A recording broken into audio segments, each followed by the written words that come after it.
জীবন সায়ান্নে পৌঁছে এক পুরনো ডায়েরির পাতা উল্টাতে গিয়ে মিস্টার ডেভিডের চোখে পড়ে এক মিস্টেরিয়াস মার্ডার কেসের ঘটনা বিবরণী। এক ফার্ম হাউসের মার্ডার কেস, যেখানে পরিবারের সবাইকে মরতে হয়েছিল অস্বাভাবিকভাবে। রাত গাঢ় হলেই শুনতে পাওয়া যেত যে রুফের ওপর দিয়ে কে যেন হেঁটে যাচ্ছে, আবার কখনো বা দৌড়ে চলে যাচ্ছে। একের পর এক পরিবারের সদস্য খুন হচ্ছে। এবার প্রশ্নটা হলো, এটা কি কোনো মানুষের কাজ নাকি অশরীরী? রহস্যে ঘেরা এক অজানা অধ্যায়। মিস্টার ডেভিড কি পারবে এই খুনের কিনারা করতে? আজকের গল্প প্রখ্যাত লেখক অনির্বাণ বিশ্বাসের কলমে unsolved mystery of haunted house. গল্প পাঠ ও গল্পের সূত্রধার ব্রতদীপ ও আমি অভিযান। অন্যান্য চরিত্রে অভিষেক, দেবাঞ্জন, আকাশ, অভিযান, পার্থ, তৃষা, অস্মিতা, স্বাতী, প্রীতম, বর্ষা, দিব্যেন্দু, সায়র ও অধ্যায়। শুরু হচ্ছে আজকের বিশেষ কাহিনী, unsolved mystery of haunted house. শুনতে থাকুন।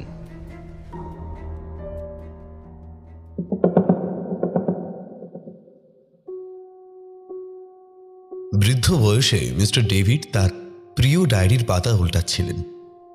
এখানে শুধু তার জীবনের অদ্ভুত কিছু কেসের কথা নয়, সারা বিশ্বের কিছু আনসলভড মিস্টিরিয়াস ঘটনার কথা লেখা আছে। আজকে টিভিতে একটা মিস্টিরিয়াস মার্ডার কেসের কথা শুনে তিনি তড়িঘড়ি তার ডায়েরির পাতাটা উল্টাতে লাগলেন। অনেকটা সদ্য শোনা ওই কেসটার মতো একটা ঘটনা। হ্যাঁ, তিনি খুঁজে পেয়েছেন এক বীভৎস ঘটনা। তিনি এই ঘটনার ইনভেস্টিগেটর হিসেবে গিয়েছিলেন। বড় ভয়াবহ ঘৃণ্য অপরাধের তদন্ত করতে গিয়ে তিনি নানা রকম অলৌকিক শক্তির সম্মুখীন হয়েছিলেন। ডায়েরির পাতায় হাত রেখে তার মনে পড়ে গেল সেই দিনের কথা।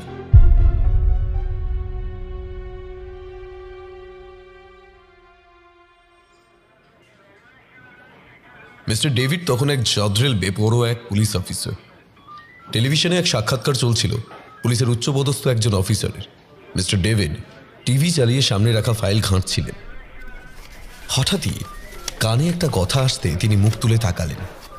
টেলিভিশনের অ্যাঙ্কার যার সাক্ষাৎকার নিচ্ছিলেন তিনি তাকে বললেন, আপনি যে বললেন আপনাদের পুলিশ খুব ভালো কাজ করছে, তাহলে আমি বলি, বহুদিন আগের একটা কেস আজও কিন্তু আনসলভ। আপনাদের এত এফিশিয়েন্ট অফিসাররা তাহলে কি করলেন? এই কেসের কোনো কিনারা হলো না। এটা নিয়ে আপনি কি বলবেন? দেখুন, আপনি কোন কেসের কথা বলছেন?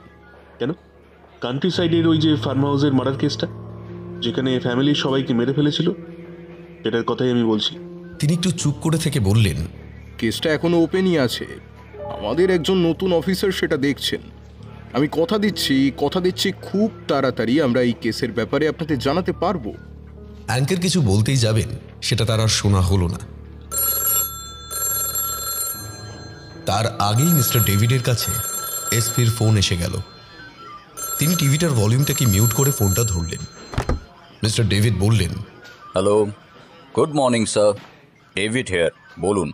এসপি বললেন, আজকের ব্রেকিং নিউজটা নিশ্চয়ই তুমি দেখেছো। জানি না শহরে একটা সামান্য মার্ডার হওয়ার পর থেকে শুরু করে এতদিন আগের একটা মার্ডার কেসের ব্যাপারে কেন এত আলোচনা আবারও শুরু হয়েছে। যাই হোক, উপর মহল থেকে আমাকে বলেছিল কেসটা রিইনভেস্টিগেট করার জন্য। আমি তোমার নাম রেকমেন্ড করেছি। এটা ডিপার্টমেন্টের matter of Prestige. Please do something. এই সবে সাসপেনশন থেকে বেরোলাম। চাকরির চক্করে ডিভোর্স হয়ে গেছে, তারপর কেসের শেষ মুহূর্তে ট্রান্সফার। এইসব দেখতে দেখতে 20 ইয়ার্স কেটে গেল। তাই আর এইসব কথা ভালো লাগে না স্যার। সি ডেভিড, তুমি অনেস্ট অফিসার, কিন্তু তুমি নিয়মের বাইরে গিয়ে কাজ করলে তো পানিশমেন্ট হবেই। সরি স্যার, তাহলে এই কাজটা আপনি অন্য কাউকে দিন। কারণ যত কঠিন কাজ আপনারা আমাকে দেবেন আর কিছু হলেই পানিশমেন্ট, এটা তো হতে পারে না। মনে রাখবেন, যারা বারবার নিয়ম ভেঙে সমাজটাকে কুড়ে কুড়ে খায়, সেই ঘুণ পোকাদের নিয়ম ভেঙেই ভিতরে ঢুকে মারতে হয়। না হলে তারা নিয়মের আড়ালে থেকে নিজেদের বাঁচিয়ে সমাজটাকে ফোঁপড়া করে দেয়। আর তাই আমি তাদের টার্মাইট ট্রিটমেন্ট করি, খুঁজে খুঁজে বার করে টিপে টিপে মারি। শোনো ডেভিড, আমাকে উপর মহলে জবাবদিহি করতে হয়, মাথা গরম না করে শোনো। দেখো, তুমি কি চাও না যারা পুরো একটা ফ্যামিলিকে নৃশংসভাবে হত্যা করলো তারা শাস্তি পাক? একটা 1.5 বছরের ছোট বাচ্চাকে ওরা ছাড়েনি, তাকেও তারা হত্যা করেছে। আমি তোমাকে রিকোয়েস্ট করছি, তুমি এই কেসটা দেখো। ঠিক আছে, কিন্তু আমি আমার মতো করে কেসটা দেখব, আর তখন কিন্তু আপনি কোনোভাবে আমাকে বাধা দেবেন না। শেষ পর্যন্ত যেন কেসটা আমার আন্ডারেই থাকে। আমি কথা দিচ্ছি, তবে হ্যাঁ, মিডিয়াকে সামলে চলো, ব্যাস। মিস্টার ডেভিড শুধু হেসে ফোনটা রেখে দিলেন।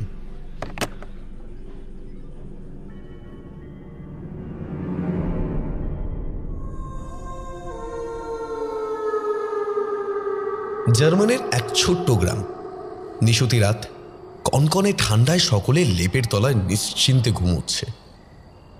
মিস মারিয়া চমকে উঠলেন, কি যেন একটা শব্দ হচ্ছে না? আবারও রাতে ছাদের উপরে সেই একই ধূপধাপ শব্দ। কেউ যেন দৌড়ে বেড়াচ্ছে। যত বাড়ি তিনি নিশ্চিন্তে শুতে যাচ্ছেন তত বাড়ি সেই একই ঘটনা ঘটছে।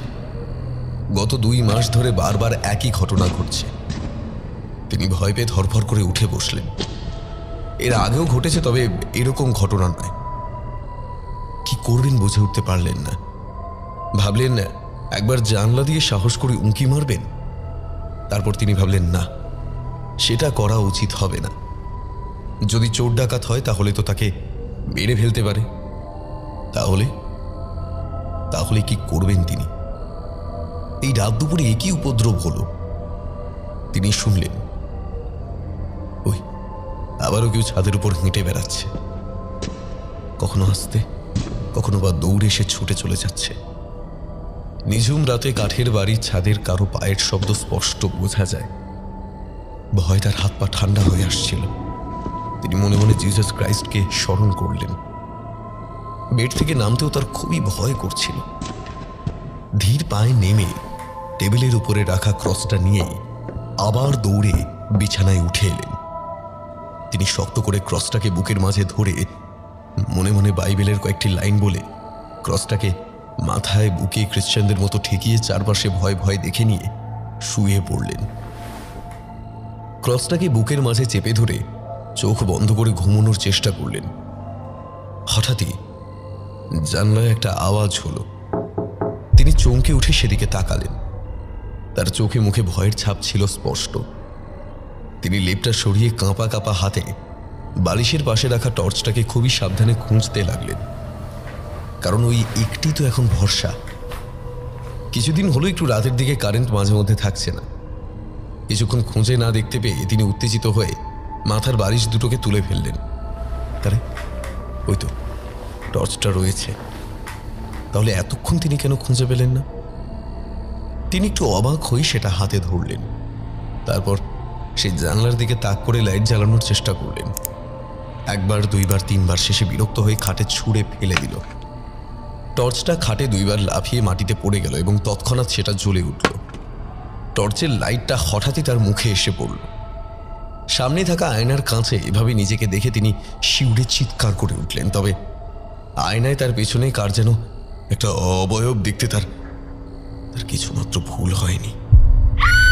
তিনি চিৎকার করে চোখ বন্ধ করে ফেললেন। তারপর ভয় থরথর করে কাঁপতে থাকলেন। তার বুকের ভেতরটা হাঁপড়ের মতো উঠতে নামতে লাগলো। বয়স কম হলেও খুব আস্তে করে বেড থেকে নেমে নিচে রাখা টর্চটা তুলে নিলেন। তারপর কাঁপা হাতে জানলার দিকে আলো ফেললেন। হাওয়ায় জানালার পাল্লাটা নড়ছিল। তিনি সেটা বন্ধ করে দিলেন। দেওয়ালে ঠেস দিয়ে চোখ বন্ধ করে একটু নিজেকে শান্ত করার চেষ্টা করতে লাগলেন। তারপর ধীরে ধীরে চোখ খুললেন। কিন্তু হঠাৎই ভীষণ ভয় পেয়ে তিনি চিৎকার করে উঠলেন। টর্চের আলোটা হাতের নিচের থেকে উপরে চোয়ালে এসে পড়ে বিভৎস লাগছিল। তিনি টর্চের আলোটা তড়িঘড়ি নিভিয়ে দৌড়ে খাটে উঠে বসলেন। তারপর পাশে রাখা জল ভরা গ্লাসের ঢাকনা সরিয়ে ঢক ঢক করে পুরোটা খেয়ে ফেললেন। এটা কি হচ্ছে তার সঙ্গে? তিনি কোনোদিন তো এত ভীতু ছিলেন না, তবে আজকাল কেন এমন মনে হচ্ছে? তিনি আরও একবার বালিশের পাশে পড়ে যাওয়া ক্রসটাকে হাতে ধরে মহান যিশুকে স্মরণ করে শুয়ে পড়লেন। কিন্তু শুয়েও তার কোনো শান্তি হলো না। কেন যেন তার বারবার মনে হচ্ছে পেছনে কে যেন দাঁড়িয়ে আছে। এক বড়ই বিড়ম্বনা। তিনি বারবার মনকে বোঝাতে লাগলেন যে এই সবই তার মনের ভুল, কিন্তু মন তার বুঝেও অবুঝের মতো আচরণ করছিল। তিনি ছটফট করতে লাগলেন। শেষে জোর করে পেছন দিকে ঘুরে তাকাতেই তার বুকটা ভয় শুকিয়ে গেল। কি দেখছেন তিনি? এও কি সত্যি? শিরদাঁড়া থেকে কোমরের নিচে তার এক হিম শীতল স্রোত নেমে গেল। তিনি ভয় ঠকঠক করে কাঁপতে থাকলেন। তার মুখ দিয়ে কোনো কথা বেরোলো না, শুধু একটা অস্ফুট স্বরে শব্দ করে জ্ঞান হারালেন।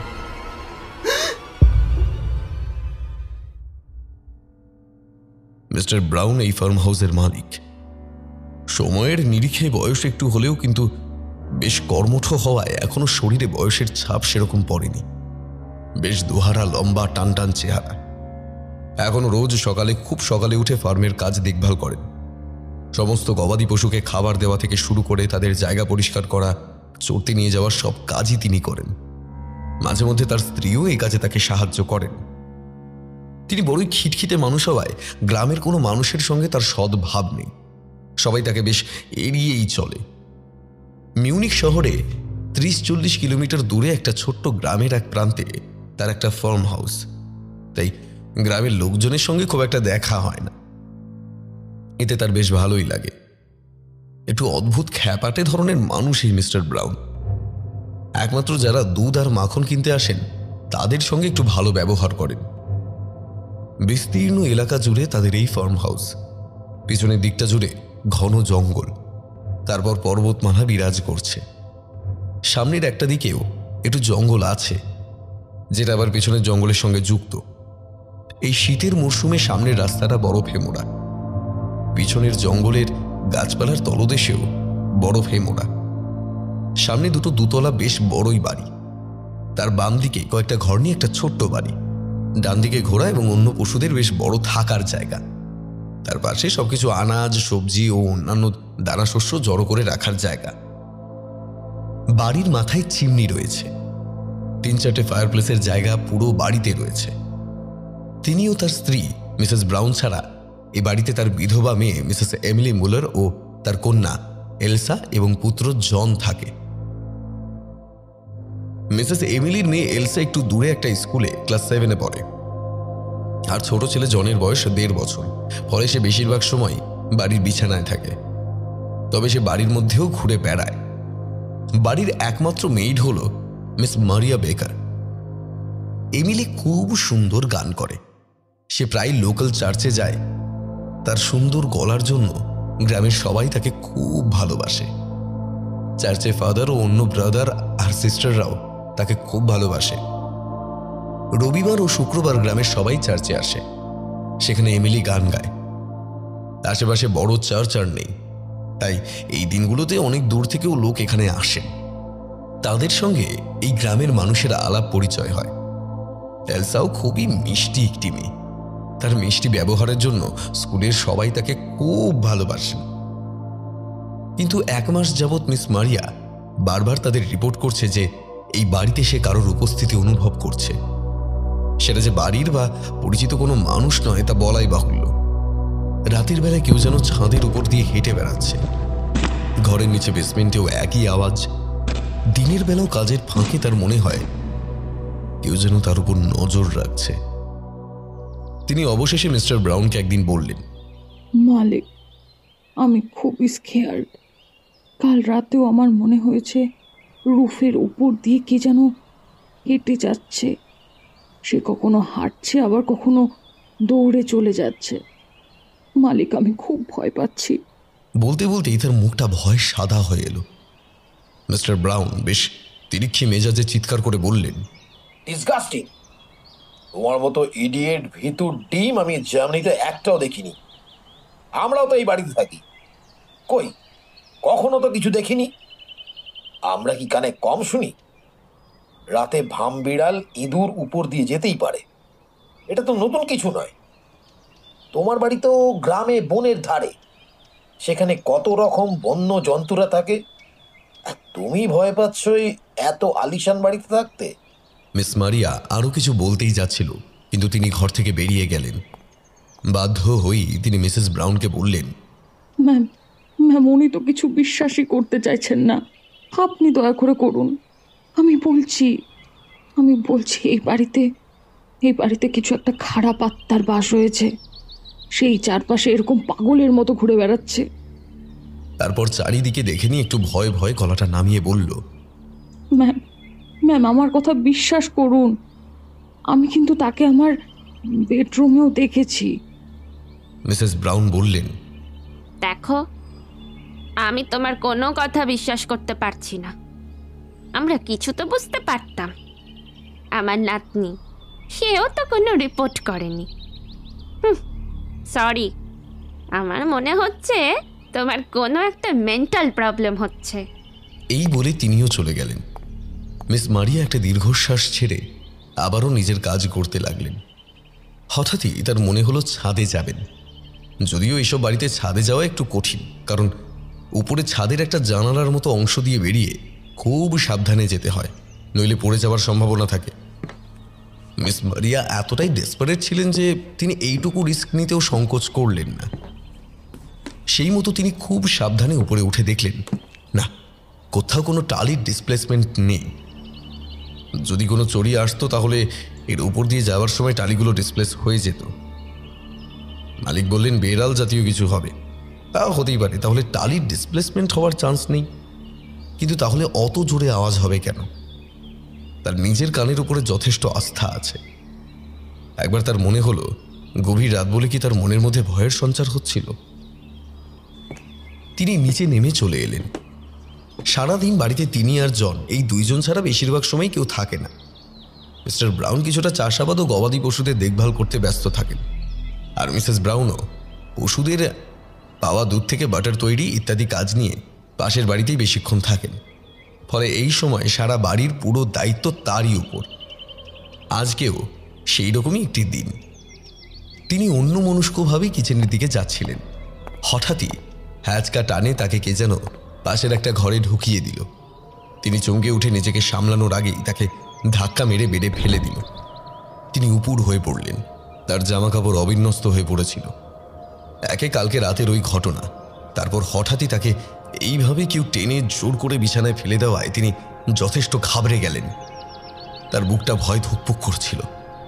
কিছু বোঝার আগেই সে তার শরীরের জামাকাপড় খুলতে লাগল। তিনি মনে মনে প্রমাদ গুনলেন, তারপর পিছনে ফিরেই সপাটে লাথি কষিয়ে দিলেন। সে মুখে একটা করে আওয়াজ করেই মাটিতে পড়ে গেল। সেই সময় তিনি তড়িঘড়ি নিজেকে সামলে নিয়ে উঠে সামনের দিকে ঘুরে বসলেন। তার হাতের কাছে অস্ত্র বলতে ছিল মাথার ক্লিপ। তিনি সেটাই খুলে হাতে নিলেন আপাতত নিজেকে রক্ষা করার জন্য।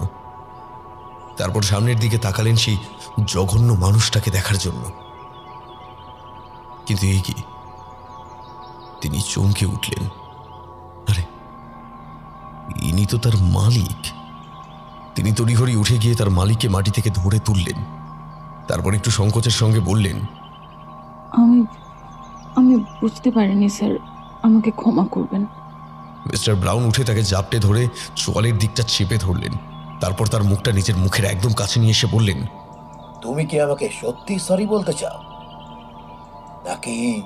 মিস মারিয়ার একটু অস্বস্তি হলেও বললেন, হ্যাঁ স্যার, আই এম সরি, আমি মন থেকেই বলছি স্যার। মিস্টার ব্রাউন একটু হেসে সপাটে তাকে চুম্বন করতে লাগলেন। তারপর তাকে আবারও বিছানার উপর ফেলে দিয়ে উপরের বাকি পোশাকটাও খুলে ফেললেন। অন্তর্বাসের বন্ধন মুক্ত করতে করতে মুখ ঘষতে লাগলেন। মিস মারিয়া বিছানার চাদর সজোরে চেপে ধরলেন। নিজের অনিচ্ছাটাকেও দমিয়ে রাখার আপ্রাণ চেষ্টা করতে লাগলেন। আর এই সুযোগে মিস্টার ব্রাউন তার শরীরের সমস্ত মাংসল অঙ্গ মর্দন করতে করতে একটা শান্ত অথচ বিশ্রী হাসি হাসতে লাগলেন। তারপর নিজে নির্বস্ত্র হয়ে তাকেও সম্পূর্ণ নির্বস্ত্র করলেন। আচমকা নিজের প্যান্টের বেল্টটাকে খুলে তার শরীরের কোমল অঙ্গে 2-3 বার চাবুকের মতো মারলেন। মিস মারিয়া যন্ত্রণায় কুঁকিয়ে উঠলেন, আর ঠিক সেই সময় মিস্টার ব্রাউন তার উপরে হিংস্র বাঘের মতো ঝাঁপিয়ে পড়লেন। তারপর একটু একটু করে তার কোমল শরীরের সমস্ত আনাচে কানাচে তার উন্মুক্ত শরীরেরও অবিরাম দলন পেষণ করতে লাগলো। কিছুক্ষণ ধরে তার শরীরটাকে শুষে নিয়ে নিস্তেজ হয়ে পড়লেন। তারপর তাকে এক ধাক্কায় বিছানা থেকে ঠেলে দিয়ে বললেন, Get out, you bitch! Get lost! Miss মারিয়া কোনো মতে তার জামা কাপড় নিয়ে নির্বস্ত্র অবস্থাতেই ঘর ছাড়তে বাধ্য হলেন। ঘর থেকে বেরিয়ে জামা কাপড়গুলো গায়ে জড়াতে গিয়ে কিছু অন্তর্বাস মাটিতে পড়ে গেল। তিনি সেটা তুলতে গিয়ে দেখলেন সামনে এক জোড়া জুতো। তার লজ্জায় মুখটা তোলার সাহস হচ্ছিল না, তবুও সাহস করে তিনি মুখ তুলে তাকিয়ে দেখলেন সামনে মিসেস ব্রাউন দাঁড়িয়ে রয়েছেন। তিনি হয়তো কোনো কাজে এখানে এসেছেন। মিস মারিয়া তাকে দেখে লজ্জিতভাবে মাথা নিচু করে দৌড়ে বাথরুমে ঢুকে গেলেন। তারপর শাওয়ারের কলটা খুলে দিয়ে তার তলায় দাঁড়িয়ে অঝরে কাঁপতে লাগলেন। একটু পরে তিনি বাথরুম থেকে বেরিয়ে আবারও কাজে লেগে পড়লেন, কারণ এই জিনিস তার আগেও 2-1 বার হয়েছে। হঠাৎই পিছন থেকে একটা ডাকে তিনি ঘুরে দেখলেন মিসেস ব্রাউন দাঁড়িয়ে রয়েছেন। মিসেস ব্রাউন বললেন, তুমি তোমার বাবার চিকিৎসার জন্য যে লোন নিয়েছিলে তাই মাসে শেষ হয়ে গেল। আমি তোমার লাস্ট কিস্তির টাকাটা কেটে মাইনেটা দিলাম। তোমার প্রিয় মালিক কিছু এক্সট্রা টাকা দিয়ে গেছেন। এই বলে তিনি তার হাতে টাকাটা দিলেন। Thank you ma'am. Sorry ma'am সকালের ঘটনার জন্য। আসলে আমার কিছু এটা তো নতুন কোনো ঘটনা নয়। তোমার অল্প বয়স, রূপ যৌবন দিয়ে মালিককে বশ করেছ, পয়সা পাচ্ছ, আর কি চাই? এই বলে মুখ বেঁকিয়ে একটা তাচ্ছিল্যের হাসি হেসে চলে গেলেন। মিস মারিয়ার সারা শরীর যেন জ্বলে গেল। তিনি রাগে ছুরিটা মাটিতে ছুঁড়ে মারলেন। তারপর চোখ বন্ধ করে জিসাসকে স্মরণ করে বললেন, আর কতদিন গরিব মানুষকে এরকম শারীরিক ও মানসিকভাবে নির্যাতিত হতে হবে? তার চোখ দিয়ে জল ঝরতে লাগলো। এমন সময় হঠাৎ তার যেন মনে হলো কে যেন দরজার বাইরে থেকে তাকে লক্ষ্য করছে। তিনি একটু দৌড়ে বাইরে এসে দেখলেন কেউই নেই। মনে মনে ভাবলেন হয়তোবা তার নিজেরই মনের ভুল। আর ঠিক তখনই নিচের দিকে কারো দৌড়ে চলে যাওয়ার বুটের শব্দ পেলেন। তিনি সামনে রাখা একটা মাংস কাটার বড় ছুরি আর একটা লাঠি হাতে নিয়ে দৌড়ে গেলেন। সে বুটের শব্দটা ক্রমশ নিচের দিকে নেমে যাচ্ছিল। তিনিও ক্রমশ নিচের দিকে চলে গেলেন। তারপর একসময় সেই শব্দটা গেল থেমে। তিনি বুঝতে পারলেন না ঠিক কোন দিকে যাবেন, তাই তিনি সেখানেই থেমে গেলেন। তারপর শব্দটা আরও নিচের দিকে নামতে লাগল। তিনি ক্রমশ নিচের দিকে যেতে লাগলেন।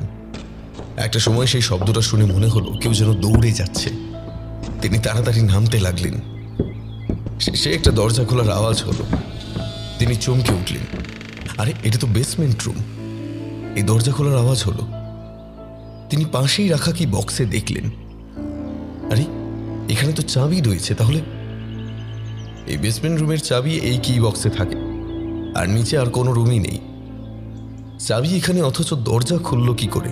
তিনি খুব সন্তর্পণে ধীরে ধীরে নিচের দিকে নামলেন। হ্যাঁ, ঠিকই শুনেছেন, দরজাটা অল্প করে খোলা, যেন ঠিক একটু আগেও কেউ এখানে ঢুকেছে। তিনি হাতে শক্ত করে ছুরি আর লাঠিটা ধরলেন। তারপর এক পা করে এগিয়ে চললেন। বুকের ভেতরে হৃদস্পন্দনের আওয়াজটা বেশ শোনা যাচ্ছিল। তিনি দরজাটা আস্তে করে খুলে দৌড়ে ভেতরে ঢুকেই ছুরি আর লাঠিটাকে উঁচিয়ে ধরলেন, যাতে সামনে কাউকে দেখলেই সঙ্গে সঙ্গে মারতে পারেন। কিন্তু না, কেউই তো নেই। বেসমেন্টের জিনিসপত্র বেশি নেই। তিনি তাও খুবই সন্তর্পণে পুরোটা ভালো করে শেষ পর্যন্ত দেখলেন। হঠাৎই ধরাম করে একটা আওয়াজ হলো। তিনি তাকিয়ে চমকে উঠলেন, আরে দরজাটা বন্ধ করলো কে? তিনি এদিকে আসার ফলে কি সে ওদিকে গিয়ে দরজাটা বন্ধ করে দিল? না, তা তো কোনো মতে সম্ভব নয়। যেতে হলে তার পাশ দিয়েই যেতে হবে। তাহলে কি হলো? তিনি চিন্তায় পড়ে গেলেন। তারপর মনে মনে ভাবলেন, ইস, দরজাটা খুলে দিয়ে আমাকে ট্রাপ করলো। ইস, কি বোকামিটাই না হলো। তিনি দৌড়ে গিয়ে দরজাটা ধাক্কাতে লাগলেন। যদি কেউ শোনে, না, কেউ শুনতে পাচ্ছে না। তিনি বারংবার দরজাটা ধাক্কাতে ধাক্কাতে হেল্প হেল্প করে চেঁচাতে লাগলেন, কিন্তু না, কোনোভাবেই সেই দরজা খুলল না। কিছুটা হতাশ হয়ে তিনি মাটিতে বসে পড়লেন। হঠাৎই তার মনে হলো, আরে নিচে তো কেউ থাকলে তিনি দেখতে পেতেন। তার মানে তাকে কেউ ট্র্যাপ করার জন্য ওখানে তো কেউ ছিল না। নাহলে দরজাটা বন্ধ হলো কি করে? তার শরীর এত ঠান্ডাতেও ঘামতে লাগলো। তাহলে তিনি আগে যেটা ভেবেছিলেন সেটাই কি সত্যি, যে তাদের চারপাশে ঘুরে বেড়াচ্ছে সে কোনো মানুষই নয়, সে এক অশরীরী? তাহলে তার সঙ্গে তো লড়া তো অসম্ভব। তিনি হাত থেকে লাঠি আর ছুরি ফেলে দিলেন। ভয় তার হাত পা ঠান্ডা হয়ে এলো। তিনি কি করবেন ভেবে পেলেন না। এদিকে এমনি সময় কেউ আসে না, ফলে তিনি যেখানে রয়েছেন সেটা কেউ জানতেই পারবে না। তার খুব কান্না পাচ্ছিল। আর ঠিক তখনই দরজাটা আপনা থেকেই খুলে গেল। তিনি ভয়ে ভয়ে তাকালেন দরজার বাইরে, অশরীরী কারো সাক্ষাৎ মেলে কিনা। আবারও হাতের ছুরি আর লাঠিটা তুলে নিলেন। যদিও যার সঙ্গে তার সাক্ষাৎ হবার কথা তার কাছে এগুলো কোনো কাজেই লাগবে না। আবারও দেখলেন, না, রাস্তা ফাঁকা। এবার মনে মনে প্রমাদ গুনলেন। তারপর একটু সাহস করে উঠে দাঁড়িয়ে দরজার বাইরে এসে প্রাণপণে সিঁড়ি দিয়ে ওপরে দৌড়তে লাগলেন। কোনো মতে কিচেনে এসে হাত থেকে ছুরি আর লাঠিটা ফেলে দিলেন। এই পরিস্থিতিতে দৌড়ে এসে প্রচণ্ড আতঙ্কে তার বুকটা ধরফর করছিল। প্রচণ্ড ভয় আর আতঙ্কে তিনি মাটিতে বসে পড়ে চিৎকার করে কাঁদতে লাগলেন। এই কোন জায়গায় তিনি রয়েছেন? এই বাড়িতে বাদবাকি সব পরিস্থিতি তিনি ইচ্ছায় হোক অনিচ্ছায় হোক মানিয়ে নিয়েছেন। তার সংসারের হাল খুব খারাপ থাকা এখানে চাকরি করতে করতে কিছুটা সামলেছেন, কিন্তু এরকম পরিস্থিতি চলতে থাকলে তার এখানে থাকা তো অসম্ভব হয়ে পড়বে। তিনি কিছুক্ষণ পরে কান্না থামিয়ে উপরের দিকে উদাস হয়ে তাকিয়ে রইলেন। মিস মারিয়া, মিস মারিয়া, কি হলো? তোমার গলার আওয়াজ শুনতে পেলাম। খুব জোরে জোরে চিৎকার করছিলে, কি হয়েছে? ছোট এলসা একটু অবাক হয়ে জিজ্ঞাসা করল। মিস মারিয়া একটু সংকোচ করে তারপর বললেন, আমার কথা তো কেউই বিশ্বাস করছে না, কি করি বলো তো? আমাকে বিশ্বাস করে বলতে পারো, আমি কাউকে বলবো না। এই বলে সে তার হাত দুটো চেপে ধরল। মিস মারিয়া একটু থেমে বলল, আসলে কয়েকদিন হলো আমি রাতে ছাদে বেসমেন্টে নানা রকম অদ্ভুত ধরনের আওয়াজ শুনছি। ঘরের মধ্যে মনে হচ্ছে কেউ যেন আমার উপরে নজর রাখছে। আমি রাতে শান্তিতে ঘুমোতে পর্যন্ত পারছি না, সকালেও ভয়ে ভয়ে রয়েছি। এইভাবে বাঁচা যায় বলো তো? আমি না পারছি নিজেকে বোঝাতে, না পারছি অন্য কাউকে বোঝাতে। একটা কথা বলছি শোনো, তুমি যা বলছো সেটা সত্যি। আসলে কেউই স্বীকার করছে না গো। ব্যাপারটা মেনে নিলে যদি তুমি 5 কাঠ করে দাও তাহলে কি হবে? এর জন্য তুমি যদি কাজ ছেড়ে দাও তাহলে এই বাড়ির একটা বদনাম হবে। এখানে সবাই আসতে ভয় পাবে, তখন আমাদের ব্যবসারও ক্ষতি হবে। তাই কেউ স্বীকার করছে না। তুমি দুঃখ করো না, আমি জানি তুমি যা দেখছো সেটা সত্যি। তুমি বলছো দেখেছো? ঠিক কবে থেকে দেখেছো বলো তো? দেখো, সেটা আমার পক্ষে বলা সম্ভব নয়, তবে একদিন আমি খুব সকালে উঠেছিলাম। তার আগের দিন রাতে প্রচুর বরফ পড়েছিল। আমি বাইরে এসে দেখি একজোড়া পায়ের ছাপ আমাদের বাড়ির দিকে এসেছে।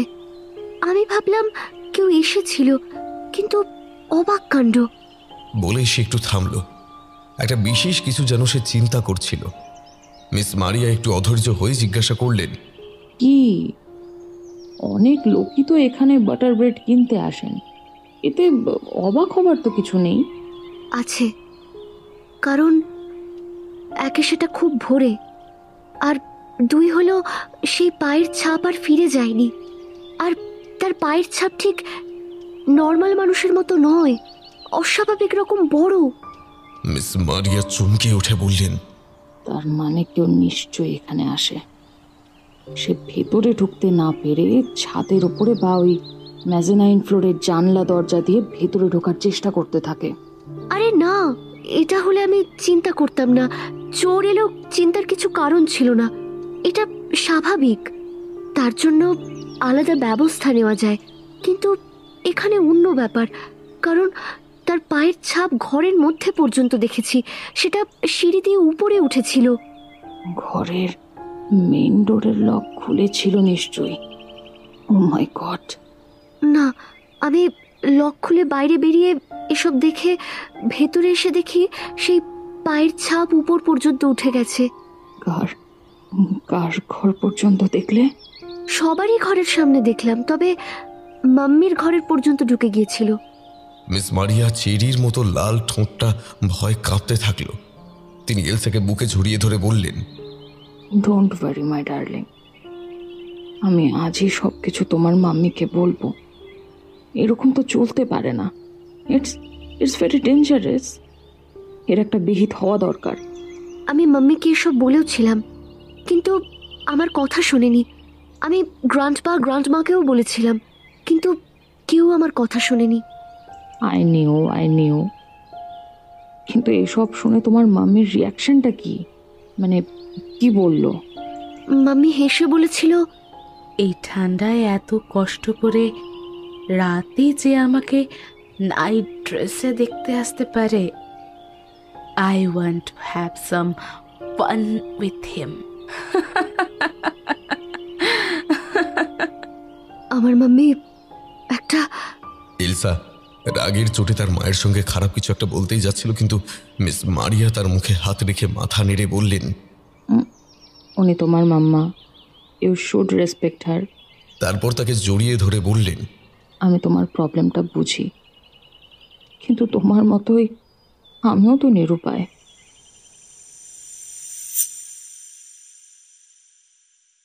সেদিন অনেক রাত করে এমিলি বাড়ি ফিরছিল প্রচণ্ড ড্রাঙ্ক অবস্থায়। মিস মারিয়া তাকে ধরে কোনো মতে উপরে তার ঘরে নিয়ে যাবার চেষ্টা করছিল, কিন্তু সে প্রচণ্ড ক্ষিপ্ত ছিল কারোর উপর। উপরে যেতেই চাইছিলেন না। মিসেস এমিলি চিৎকার করে বলেছিলেন, ইউ সোয়াইন বাস্টার্ড! নিজের বাচ্চার পরিচয় দিতে ভয় পাও? Shame on you, shame on you, you scoundrel! আমাকে ভোগ করার সময় মনে ছিল না? এখন ওয়াইফের ওবিডিয়েন্ট হাজব্যান্ড! Fuck you! এই বলে হ্যান্ডব্যাগ মাটিতে ছুঁড়ে মারলেন। মিস মারিয়া তাকে জড়িয়ে ধরে কোনো রকমে নিজের ঘরে ঢুকিয়ে শুইয়ে দিলেন। তারপর সে অঝোর ধারায় কাঁদতে লাগলেন। মিস মারিয়া খুবই খারাপ লাগলো, কিন্তু তার তো কিছু করার নেই। তিনি দরজা বন্ধ করে বেরিয়ে আসতেই এলসার সঙ্গে দেখা হলো। এলসা বলল, মাম্মি কাঁদছিল কেন? একটু আগে খুব চেঁচামেচি করছিল শুনছিলাম। মিস মারিয়া তাকে কন্যা স্নেহে বোঝালেন, বড়দের ব্যাপারে জানতে নেই। মাম্মির ফ্রেন্ডের সঙ্গে মাম্মির ঝগড়া হচ্ছে। তুমি চলো, শুয়ে পড়বে। Good night. এই বলে তিনি তাকে তার ঘরে ঢুকিয়ে দরজা বন্ধ করে দিলেন। সামনে তাকাতেই মিস্টার ব্রাউনের সঙ্গে দেখা হলো। মিস্টার ব্রাউন তাকে না দেখার ভান করে তার মেয়ের ঘরে ঢুকে গেলেন। পিছন থেকে মিসেস ব্রাউন তাকে বারবার বারণ করছিলেন। তিনি না শুনলে বাধ্য হয়ে তিনি মেয়ের ঘরে ঢুকতে গেলেন। মিস মারিয়া এসব দেখেও তার ঘরের দিকে যেতে যাবেন, এমন সময় হঠাৎই দরাম করে মিসেস ব্রাউন মাটিতে পড়ে গেলেন। মিস মারিয়া তড়িঘড়ি করে তাকে ধরে তুলতে গেলেন। এমন সময় মিস্টার ব্রাউনের কর্কশ গলার স্বর কানে এলো। তিনি তার স্ত্রীকে বললেন, you bitch rotten egg, go to hell! এই বলে মুখের উপর দরজা বন্ধ করে দিলেন। মিসেস ব্রাউন তলপেটে হাত রেখে কাঁদছিলেন। মিস মারিয়া তাকে ধরে উপরে তুলে আস্তে আস্তে তার ঘরে বিছানায় শুয়ে দিলেন। তারপর তলপেটে তিনি শুশ্রূষা করতে থাকলেন। মিসেস ব্রাউন অঝোর ধারায় কেঁদেই যাচ্ছিলেন।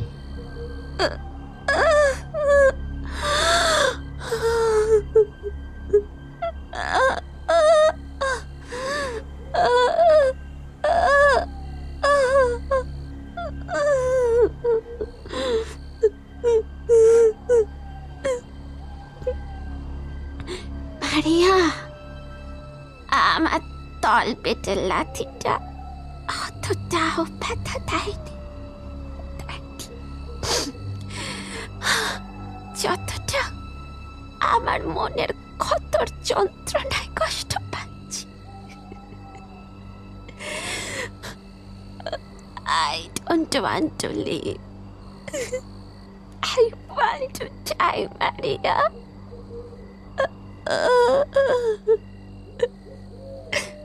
Is it alive? Oh God. God. Miss মারিয়া তাকে ধরে সান্ত্বনা দিতে লাগলেন। মিস মারিয়া যখন দরজাটা বন্ধ করে বাইরে এলেন তখন পাশের ঘর থেকে জোরে জোরে খাটের উপর দাপাদাপির আওয়াজ হচ্ছিল। মিস্টার ব্রাউনের গলা পেলেন। Oh, my sweetheart, my darling, I'm with you. Come closer, my love. তারপর কিসিং এর শব্দ শোনা গেল। এরপর এমিলির গলার চিৎকারের আওয়াজ শোনা যাচ্ছিল। মিস মারিয়া একবার চোখ বন্ধ করে দীর্ঘশ্বাস ছাড়লেন, তারপর নিচে নেমে এলেন। ম্যাজনাইন ফ্লোরে তিনি থাকেন। সেখানে নিজের ঘরের দিকে যেতে গিয়েই নিচের সিঁড়ির দিকে তাকিয়ে চমকে উঠলেন। নিচের লাইট বন্ধ থাকলেও ওপরের করিডোরের লাইটটা জ্বালা ছিল। তারই আলোর আভাসে তিনি বেশ স্পষ্ট দেখলেন কেউ যেন দাঁড়িয়ে রয়েছে। বেশ দীর্ঘকায়, গায়ে ওভারকোট, মাথায় টুপি পরা। অন্ধকারে মুখটা ঠিক বুঝে উঠতে পারলেন না। তার সারা শরীর ভয় থরথর করে কেঁপে উঠল। বাড়ির মধ্যে তার মানে কেউ সত্যি এসে বসে আছে। চেহারা তার বেশ চেনা চেনা লাগলো। খুবই স্টাউট চেহারা। এখন ওদের কাউকে এসব বললে বিশ্বাস করতে চাইবে না। তিনি একটু ভয়ে ভয়ে জিজ্ঞাসা করলেন, কে কে ওখানে দাঁড়িয়েছিলেন? সৎ সাহস থাকলে সামনে আসুন। এভাবে লুকিয়ে ভয় দেখাচ্ছেন কেন? কথাটা বলতে বলতে তার গলাটা ধরে এলো। হঠাৎই উপরের লাইটগুলো কাঁপতে লাগলো। তিনি ঘাবড়ে গিয়ে নিচের ঘরের দিকে দৌড়তে লাগলেন, কিন্তু দরজার সামনে আসতেই সব লাইট নিভে গেল। ঘুরঘুরটি অন্ধকার। হঠাৎই একটা দরজা খোলার আওয়াজ হলো। তিনি দেখলেন তার ঘরের দরজাটা অল্প করে খুলে গেল। তিনি তো দরজা থেকে বেশ দূরে দাঁড়িয়ে রয়েছেন। তাহলে দরজাটা কে খুলল? তার পিঠের শিরদাঁড়া দিয়ে একটা হিমশীতল স্রোত যেন নেমে গেল। তিনি ঘরের মধ্যে ঢোকার সাহস পাচ্ছেন না। এমন সময় পেছনে সিঁড়ি দিয়ে কারোর উপরে ওঠার পায়ের শব্দ তার কানে এলো। তিনি আবারও চমকে উঠলেন। তার সারা শরীর ভয় থরথর করে কাঁপতে লাগলো। তার মাথাটা যেন হালকা করে ঘুরছিল। পায়ের শব্দটা তিনি খুব কাছ থেকেই শুনতে পেলেন, যেন কেউ ধীরে ধীরে তার পিছনে এসে দাঁড়ালো। তিনি আর কিছু না ভেবে বাধ্য হয়েই ঘরের মধ্যে ঢুকে দরজাটা বন্ধ করে দিলেন। বাইরে সেই পায়ের শব্দটা দরজার কাছে এসে থামল। বুকের হৃদস্পন্দনের আওয়াজ তিনি স্পষ্ট শুনতে পেলেন। তারপর দরজাটা ধরে ভয়ে ডুকরে কেঁদে উঠলেন। এমন সময় তার কাঁধে যেন একটা হাত রাখার স্পর্শ অনুভব করলেন। বলাই বাহুল্য, সেই হাতটা ছিল বরফের মতো ঠান্ডা। তার সারা শরীর ভয়ে শিউরে উঠল। তিনি এক ঝটকায় হাতটা সরিয়ে দেবার চেষ্টা করেও পারলেন না। বাইরে যাবারও তার কোনো উপায় নেই। তিনি কি করবেন ভেবে পেলেন না। সেই হাতটা তার কাঁধের উপর থেকে গলার দিকে ধীরে ধীরে এগোতে লাগলো। বুকের ভেতর ধরাস ধরাস করতে লাগলো। একটা হালকা হাসির আওয়াজ তিনি স্পষ্ট শুনতে পেলেন। এই হাসিটা তার কিন্তু অপরিচিত নয়। তিনি এই আওয়াজটা খুব ভালো করে চেনেন। তার মাথাটা খুব ঝিমঝিম করছিল। তিনি দরজাটা ধরতে গিয়েও পারলেন না। পড়ে যাওয়ার আগে তিনি কাউকে চাপটে ধরার চেষ্টা করলেন, কিন্তু পারলেন না। চোখের বাইরেটা তার ক্রমশ অন্ধকার হয়ে এলো। কিছুক্ষণ পরে যখন তার সম্বিত ফিরল তখন প্রায় ভোর হয়ে এসেছে। তিনি এবার ভাবলেন বিছানায় শুয়ে আছেন, কিন্তু পাশ ফিরতেই দরজায় ধাক্কা লাগলো। তখনই তার গতকালের সব ঘটনা মনে পড়ে গেল। তিনি ধরফরিয়ে উঠে বসলেন। তারপর উঠে দাঁড়িয়ে দরজার সামনে দাঁড়িয়ে কালকে রাতের সেই বুটের শব্দ তার কথা বারবার মনে হতে লাগলো। তার বুকের ভেতরটা ভয়ে শুকিয়ে গেল। কিন্তু সেই ছোট বাচ্চাদের কি হলো, এটা ভাবতেই তার মনটা সব ভয় ভুলে ছটফট করে উঠল। তিনি এক ঝটকায় দরজাটা খুলে ফেললেন। তারপর দৌড়ে সেই বাচ্চাদের ঘরে ঢুকে পড়লেন। সামনে শুয়ে থাকা দুটো নিষ্পাপ শিশুর দিকে তাকিয়ে তার মনটা একটু শান্ত হলো। তিনি নিশ্চিন্ত হলেন এটা ভেবে যে আর যাই হোক, ভূতেরা এদের উপরে অত্যাচার করে না। তিনি ছোট জনের মাথায় হাত বুলিয়ে ও এলসার গালে আদর করে বাইরে বেরিয়ে এলেন। তার শরীরটা ম্যাজ ম্যাজ করায় তিনি ধীর পদক্ষেপ নিয়ে নিজের ঘরের দরজাটা খুলে তাড়াতাড়ি বিছানায় শরীরটাকে এলিয়ে দিলেন। শরীরের থেকে মানসিকভাবে ক্লান্ত থাকায় চোখের পাতায় ঘুম খুব সহজেই নেমে এলো।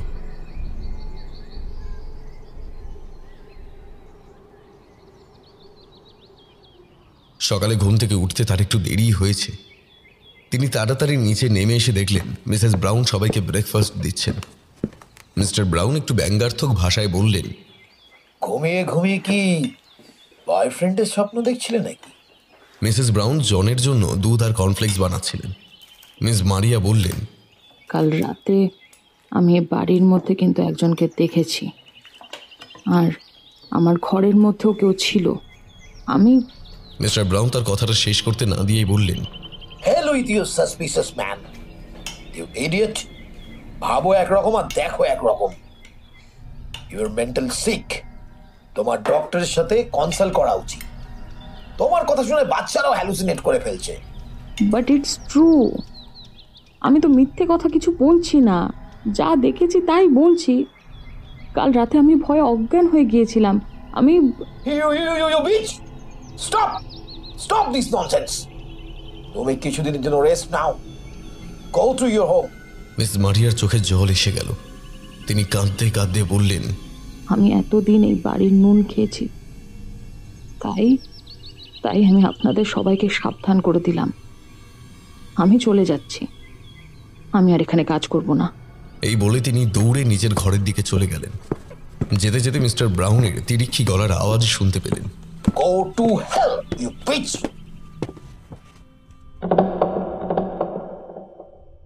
বর্তমান সময় মিস্টার ডেভিড ফার্ম হাউসে যখন ঢুকলেন তখন দুপুর গড়িয়ে গেছে। উপরে যেখানে এলিনার ছেলে জনের দেহ পাওয়া গিয়েছিল সেই ঘরটা দেখলেন। হাতে গ্লাভসটা পরে নিয়ে তিনি প্যারাম্বুলেটর, আলমারি, বেড সব খুব সাবধানে দেখে কিছু জিনিস প্যাকেট বন্দি করলেন। তারপর পাশে এলিনার ঘরে এলেন। পাশে মিস্টার অ্যান্ড মিসেস ব্রাউনের ঘর দেখলেন। সেখান থেকে নিচে নেমে মেড মিসেস অলিভারের ঘরটায় ঢুকলেন। তারপর কয়েকটা জিনিস দেখার পরে তিনি ঘরটা তন্ন তন্ন করে খুঁজলেন। কিছু জিনিস কালেক্ট করে তিনি একটা প্যাকেটে পুরে বাইরে এলেন। এবার মার্ডার স্পটে এসে তিনি আর তার অ্যাসিস্ট্যান্ট তন্ন তন্ন করে খুঁজলেন।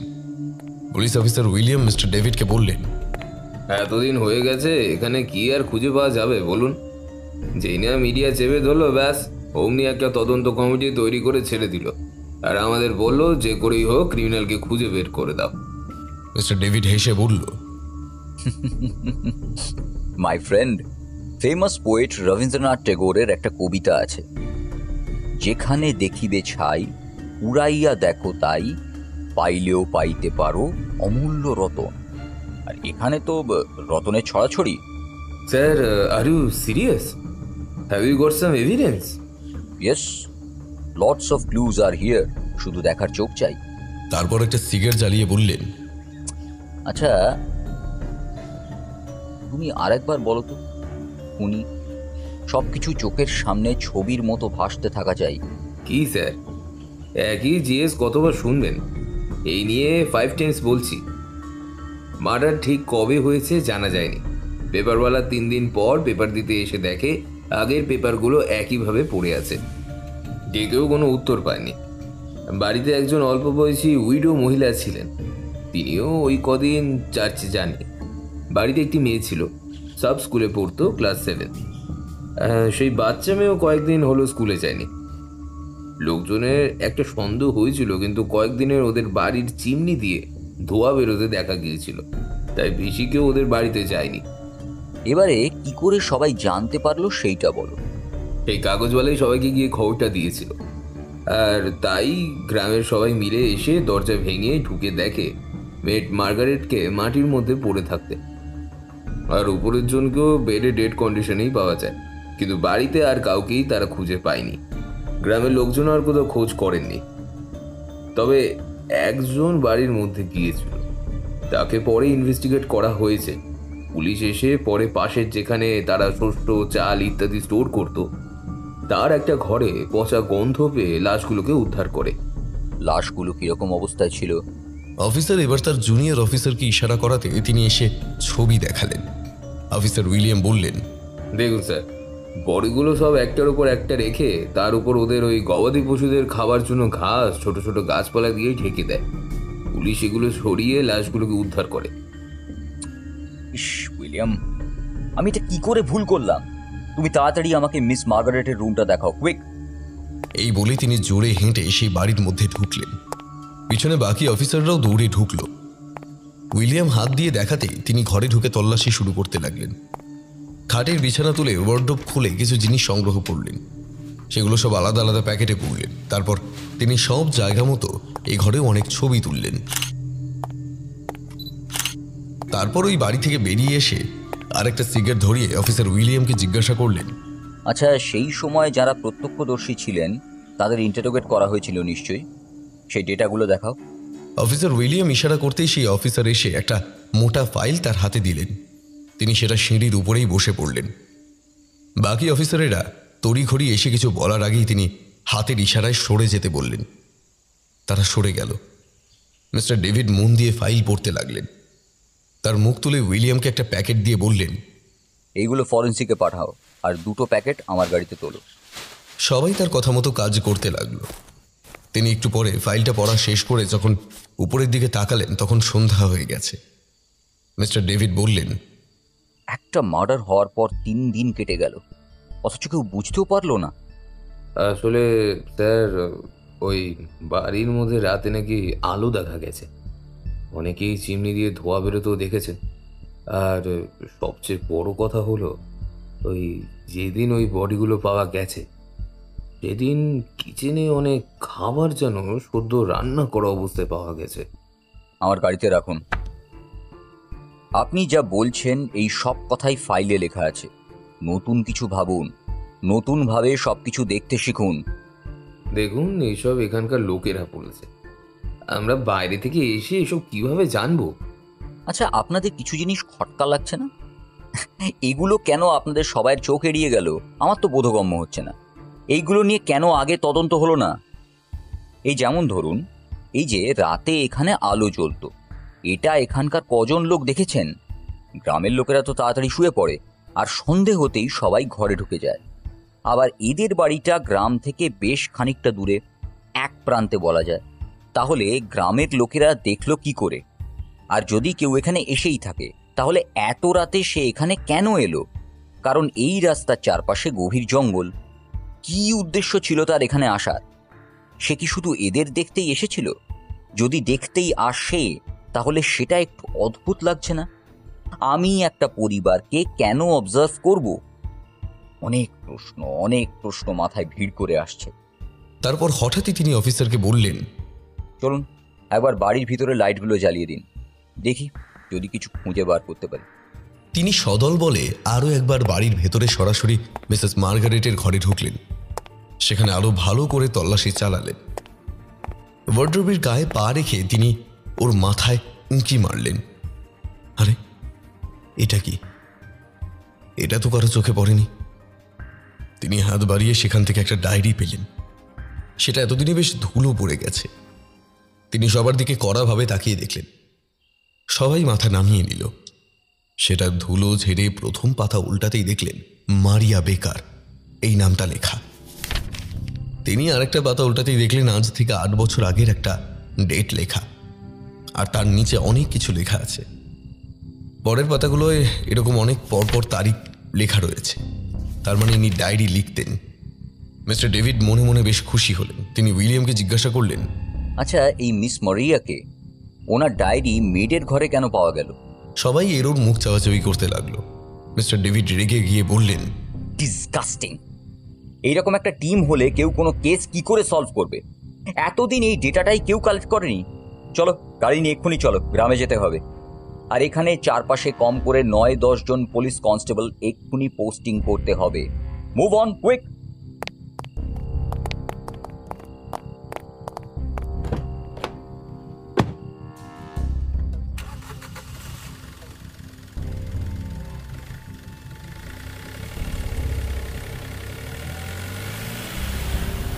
ওনার দুটো গাড়ি নিয়ে গ্রামের মধ্যে ঢুকলেন।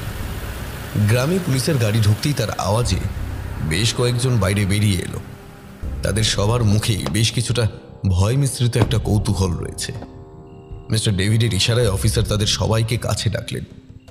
তারপর বেশ গম্ভীর কণ্ঠে বললেন, দেখুন, আমরা ওই ফার্ম হাউসের মার্ডার কেসের ব্যাপারে এখানে এসেছি। আপনারা আমাদের যদি সাহায্য করেন তাহলে আপনাদের হ্যারাসমেন্ট কম হবে, আদারওয়াইজ আপনাদেরই সমস্যা বাড়বে। আমরা মারিয়া বেকারকে খুঁজছি। উনি এককালে ওই ফার্ম হাউসে মোস্ট প্রবাবলি কাজ করতেন। আপনারা কেউ ওনার অ্যাড্রেসটা জানেন? একজন বৃদ্ধ গ্রামবাসী বলল, আর পরিবারের কেউ আর বেঁচে নেই। ওই বাড়ির কাজও হঠাৎ ছেড়ে দেয়। ওই বাড়ি থেকে আসার পরে ওদের পরিবারের অদ্ভুতভাবে অনেকের মৃত্যু হয়। ও কেমন যেন একটু পাগলাটে ধরনের হয়ে গেছিল। ওর মা ওকে নিয়ে শহরে যাওয়ার চেষ্টা করছিল। ওর একটু বয়স হয়েছিল, কিন্তু খুব সুন্দরী ও মিষ্ট স্বভাবের হওয়ায় অনেকেই ওর পাণিপ্রার্থী ছিল। এমন সময় হঠাৎই ওর একটা মিলিটারি ছেলের সঙ্গে বিয়ে ঠিক হয়। ছেলেটার বাড়ি ছিল মিউনিখ শহরে। ওরা বাড়ি বিক্রি করে ওখানে চলে যায়। সেখানে বিয়ে হয়েছিল, এই পর্যন্ত আমরা জানি। আসলে অনেক দিন আগের ঘটনা তো। তারপর থেকে ওদের সাথে আর কারোরই কোনো যোগাযোগ নেই। যদি ঠিকানাটা পাওয়া যেত তাহলে কাজটা সহজ হতো। ওই বাড়ির উপরে আত্মার ছায়া আছে, ও তো আমাদের তাই বলেছিল। আচ্ছা, ও কাজ ছেড়ে দেওয়ার পর আর কেউ এই বাড়িতে কাজ করেনি? মানে আপনাদের গ্রামের কেউ?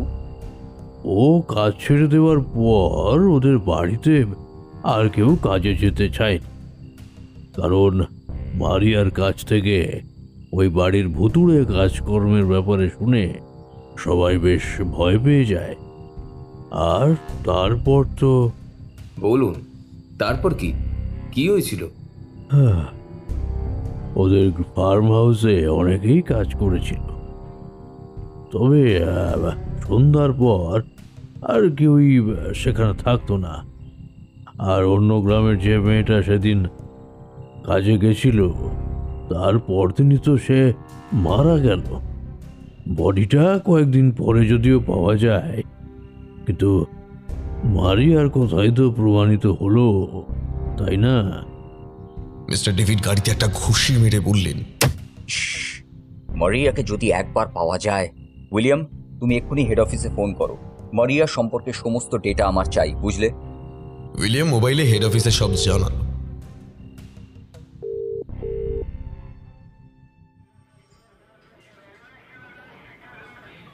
সবাই যখন ব্যস্ত, একজন বেশ শক্তপোক্ত মিডল এজের লোক এসে অফিসার উইলিয়ামকে বলল, আমি মারিয়ার ঠিকানা জানি, আপনি কাগজটা ধরুন, এখানে তার ঠিকানা লেখা রয়েছে। কাগজটা পেয়ে সে চিৎকার করে মিস্টার ডেভিডকে ডেকে ব্যাপারটা জানালো। মিস্টার ডেভিড হেসে তার সঙ্গে হ্যান্ডশেক করে বলল, থ্যাংক ইউ মিস্টার গ্যারি বেকার।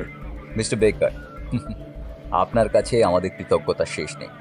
ও বাই দ্য বাই, আপনি এটা পেলেন কি করে? আসলে ও চলে যাবার সময় আমার সঙ্গে দেখা হয়, তো কথায় কথায় আমাকে ওর অ্যাড্রেস দিয়ে দেয়। That's it, nothing else.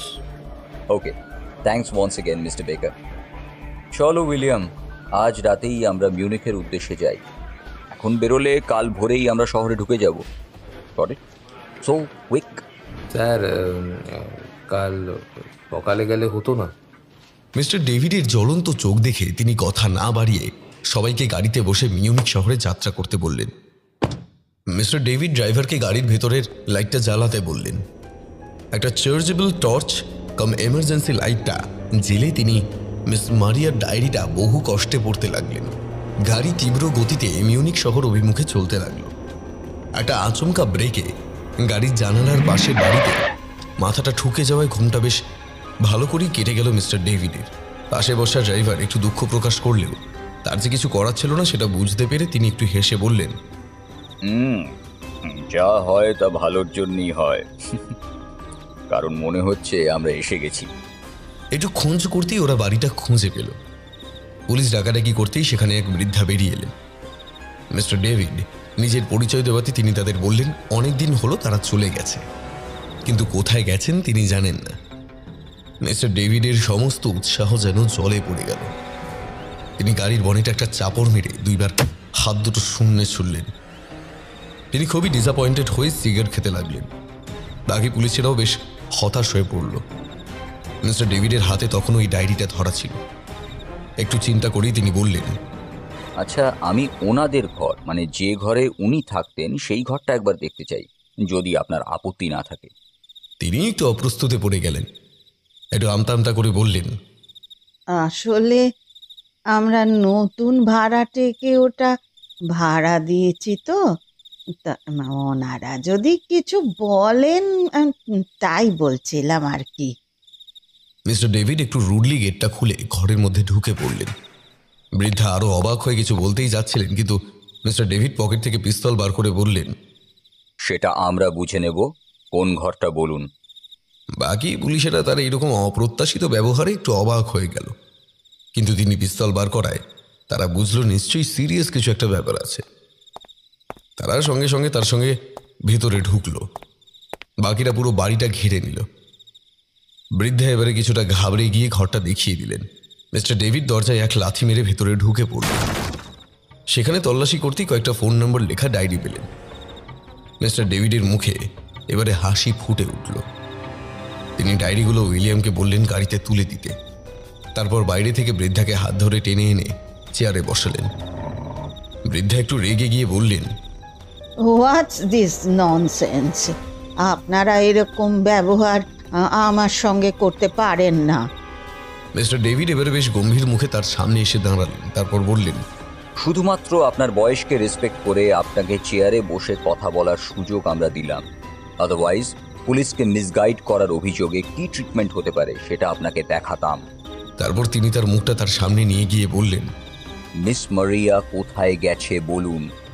তাড়াতাড়ি না বললে আমরা কিন্তু ভুলে যাব আপনার বয়স। তিনি একটু ঘাবড়ে গিয়ে বললেন, কাল রাতে একটা ফোন আসে, সেটা রিসিভ করার পরে ও বলল ওকে এখান থেকে কিছুদিনের জন্য চলে যেতে হবে, না হলে বিপদ হতে পারে। তাই কাল রাতেইও চলে গেল। এই বলে তিনি চোখ মুছতে লাগলেন। মিস্টার ডেভিড তাকে সান্ত্বনা দিয়ে বললেন, দেখুন, আপনারা এই ভুলগুলোই করেন। পুলিশের সঙ্গে কোঅপারেট করলে আপনাদেরই সুবিধে। হঠাৎই মোবাইল ফোনটা বেজে উঠল আর বৃদ্ধার মুখটা পাংশু বর্ণ ধারণ করল। মিস্টার ডেভিডের চোখ সেটা এড়ায়নি। উইলিয়াম ফোনটা ধরতেই যাচ্ছিল, কিন্তু ডেভিড তাকে নিষেধ করলেন। তারপর তিনি ফোনটা রিসিভ করে স্পিকারে দিয়ে বৃদ্ধাকে কথা বলতে লাগলেন। বৃদ্ধা কাঁপা কাঁপা হাতে ফোনটা ধরে হ্যালো বলতে ওদিক থেকে বলল, শোনো, আমি ফোনটা তাড়াহুড়ে ফেলে এসেছি, সময় মতো নিয়ে নেব। ফোনটা কেটে গেল। অফিসার উইলিয়াম হতাশ হয়ে পড়লেন। মিস্টার ডেভিড ফোনটা নিয়ে কল লিস্ট চেক করে বললেন, কোনো পাবলিক বুথ থেকে করেছে? তিনি ফোনটা উইলিয়ামের হাতে দিয়ে পাশে রাখা একটা আরাম কেদারায় বসে নিজের চুলগুলোকে হাতের মুঠোয় ভরে টানতে লাগলেন। উইলিয়ামও বসে পড়লেন। মিস্টার ডেভিড উঠে বৃদ্ধাকে বললেন, শুনুন, আপনার মেয়ের সঙ্গে আমার অল্প কথা আছে, চিন্তার কিছু নেই। আসলে আমার সঙ্গে যোগাযোগ করতে বলবেন। Here is my card. আমার কার্ডটা আমি টেবিলে রেখে গেলাম, কেমন? এই বলে সবাই বাড়ি থেকে বেরিয়ে এলো। সারা রাত জার্নি করে মিস্টার ডেভিড ও তার টিমের সবাই শারীরিক ও মানসিকভাবে বেশ ক্লান্ত ছিল। তার উপর এতটা কাছে এসেও পাখি ফুরুত। অফিসার উইলিয়াম বললেন, সামনে একটা ক্যাফে আছে, সারা রাত গাড়িতে আসায় শরীরটা একটু ম্যাচ ম্যাচ করছে, একটু কফি খেলে বেশ চাঙ্গা লাগতো। মিস্টার ডেভিড গভীরভাবে চিন্তা করতে করতে মাথা নাড়লেন। তারা গাড়ি করে ক্যাফেতে এলো। ক্যাফেতে ঢুকে মিস্টার ডেভিড আর উইলিয়াম একটা টেবিলে বসলেন, বাকিরা পাশের টেবিলে। উইলিয়াম বললেন, স্যার, আপনি দেখছি গভীরভাবে কিছু একটা চিন্তা করছেন। ওই ডায়েরিটা পড়ে কিছু খুঁজে পেলেন? মিস্টার ডেভিড মাথা নেড়ে তাকে মিস মারিয়ার ওই বাড়িতে থাকার পূর্ব অভিজ্ঞতার কথা বললেন। মিস্টার উইলিয়াম শুনে বললেন, এটা তো পুরো ভৌতিক ব্যাপার, এখানে আমাদের তো কিছু করার নেই। এলিনার স্বামী একজন মিলিটারি অফিসার ছিলেন। তিনি তার স্ত্রী ও শ্বশুরমশাইয়ের মধ্যে অবৈধ শারীরিক সম্পর্কের কথা জেনে বীতশ্রদ্ধ হয়ে মিলিটারিতে জয়েন করেন। এইসব তথ্য আমি ডায়েরি থেকে জেনেছি। যেই এই ঘটনা ঘটাক তার যথেষ্ট করার কারণ ছিল। এক্স্যাক্টলি, আমি এই জায়গাটাতেই সন্দেহ করছি। ওদের ফ্যামিলির উপরে প্রত্যক্ষ এবং প্রচ্ছন্ন রাগ অনেকেরই ছিল। এটা কিন্তু আমরা জানি, এর কিছুটা আমরা জানি, কিন্তু আর কেউ কি? তিনি উইলিয়ামকে বললেন, আচ্ছা তুমি ওই মোবাইলটা তাড়াতাড়ি দাও তো, এক্ষুনি। উইলিয়াম উঠে বাইরে গাড়ি থেকে মোবাইলটা নিয়ে এসে মিস্টার ডেভিডের হাতে দিলেন। তিনি সেটা হাতে নিয়ে কল লিস্ট দেখতে লাগলেন। তারপর একটা নাম্বার কাগজে লিখে বললেন, এক্ষুনি এটা কার নাম্বার চেক করো, কুইক। উইলিয়াম ফোন করে কথা বললেন, তারপর বললেন, স্যার 5 মিনিটের মধ্যে জানাচ্ছি। কেন স্যার? ওই ফার্ম হাউসে ফোর্স পাঠাতে বলো, 9-10 জন মতো, কুইক কুইক। উইলিয়াম উঠে ফোন করে কথা বলতে লাগলো। ইতিমধ্যে গরম গরম কফি এসে গেল। উইলিয়াম এসে একটু বিনীতভাবে বলল, স্যার কফিটা খেয়ে নিন তাহলে। মিস্টার ডেভিড ল্যাপটপে কি যেন করছিলেন। তিনি হেসে কফিতে চুমুক দিয়ে বললেন, নিশ্চয়ই, ভারী একটা ব্রেকফাস্টও করে নেব, সবার জন্য অর্ডার দাও। উইলিয়াম কফিতে চুমুক দিয়ে ওয়েটারকে ইশারায় ডাকলেন এবং তাড়াতাড়ি সবার জন্য ব্রেকফাস্ট দেওয়ার জন্য বললেন। 5 মিনিটের মধ্যে ওদের ব্রেকফাস্ট এসে গেল। মিস্টার ডেভিড ও উইলিয়াম খেতে শুরু করলেন। মিস্টার ডেভিডকে বেশ অন্যমনস্ক লাগছিল, তাই উইলিয়াম তাকে আর ডিস্টার্ব করলেন না। উইলিয়ামের ফোনটা বেজে উঠতেই মিস্টার ডেভিড একটু কপালটা কুঁচকে তার দিকে তাকালেন। তার ফোন নাম্বারটা মরিস বেকারের নামে নেওয়া। ফোনটা রেখেই সে বলল, মিস্টার ডেভিড নামটা শুনে 2-1বার চোখ বন্ধ করে ঠোঁট কামড়াতে লাগলেন। তারপর টেবিলে একটা চাপড় মেরে বললেন, দেখো তো ঠিকানাটা ওই গ্রামের কিনা, কুইক। উইলিয়াম তাড়াতাড়ি রিং ব্যাক করল। তারপর সামনে রাখা মিস্টার ডেভিডের কাগজে ঠিকানাটা লিখে নিল। মিস্টার ডেভিডের চোখটা বড় বড় হয়ে গেল। তিনি টেবিলে আবারও বেশ জোরে একটা চাপড় মেরে বললেন, আই গট ইট! উইলিয়াম, আমার যে সন্দেহটা হচ্ছিল সেটাই অবশেষে মিলে গেছে। উইলিয়াম, মনে হচ্ছে কাজটা সহজ হয়ে গেল। শুধু একটা কাঁটা, ব্যাস একটা কাঁটা। কিন্তু স্যার মরিস বেকারের সঙ্গে এর কি সম্পর্ক তা তো বুঝলাম না। তিনিও কি মারিয়াকে চিনতেন? গ্রামের লোক চিনতেই পারেন, কিন্তু স্যার তার বয়সটা কিন্তু 70 বছর। এই বয়সে কি সব কেমন যেন গুলিয়ে যাচ্ছে। অ্যান্ড থ্যাংক ইউ, তোমার কাছে এসে গুলিয়ে গেল। ওই বয়সটা বলেই তুমি আমাকে আরো শিওর হওয়ার সুযোগ করে দিলে। ভালো করে চিন্তা করো, সব কিছু প্রথম থেকে ভাবো, তাহলেই ক্লিয়ার হবে। আপাতত তাড়াতাড়ি খেয়ে নাও। এই বলে তিনি খাওয়াতে মন দিলেন। এমন সময় উইলিয়ামের কাছে একটা ফোন এলো, আর সে চমকে উঠে বললেন, হোয়াট? এটা কখন হলো? ও মাই গড! উইলিয়াম বিষণ্ণ মুখে ফোনটা রেখে দিলেন। মিস্টার ডেভিড চিন্তান্বিতভাবে তার মুখের দিকে তাকিয়ে রইলেন।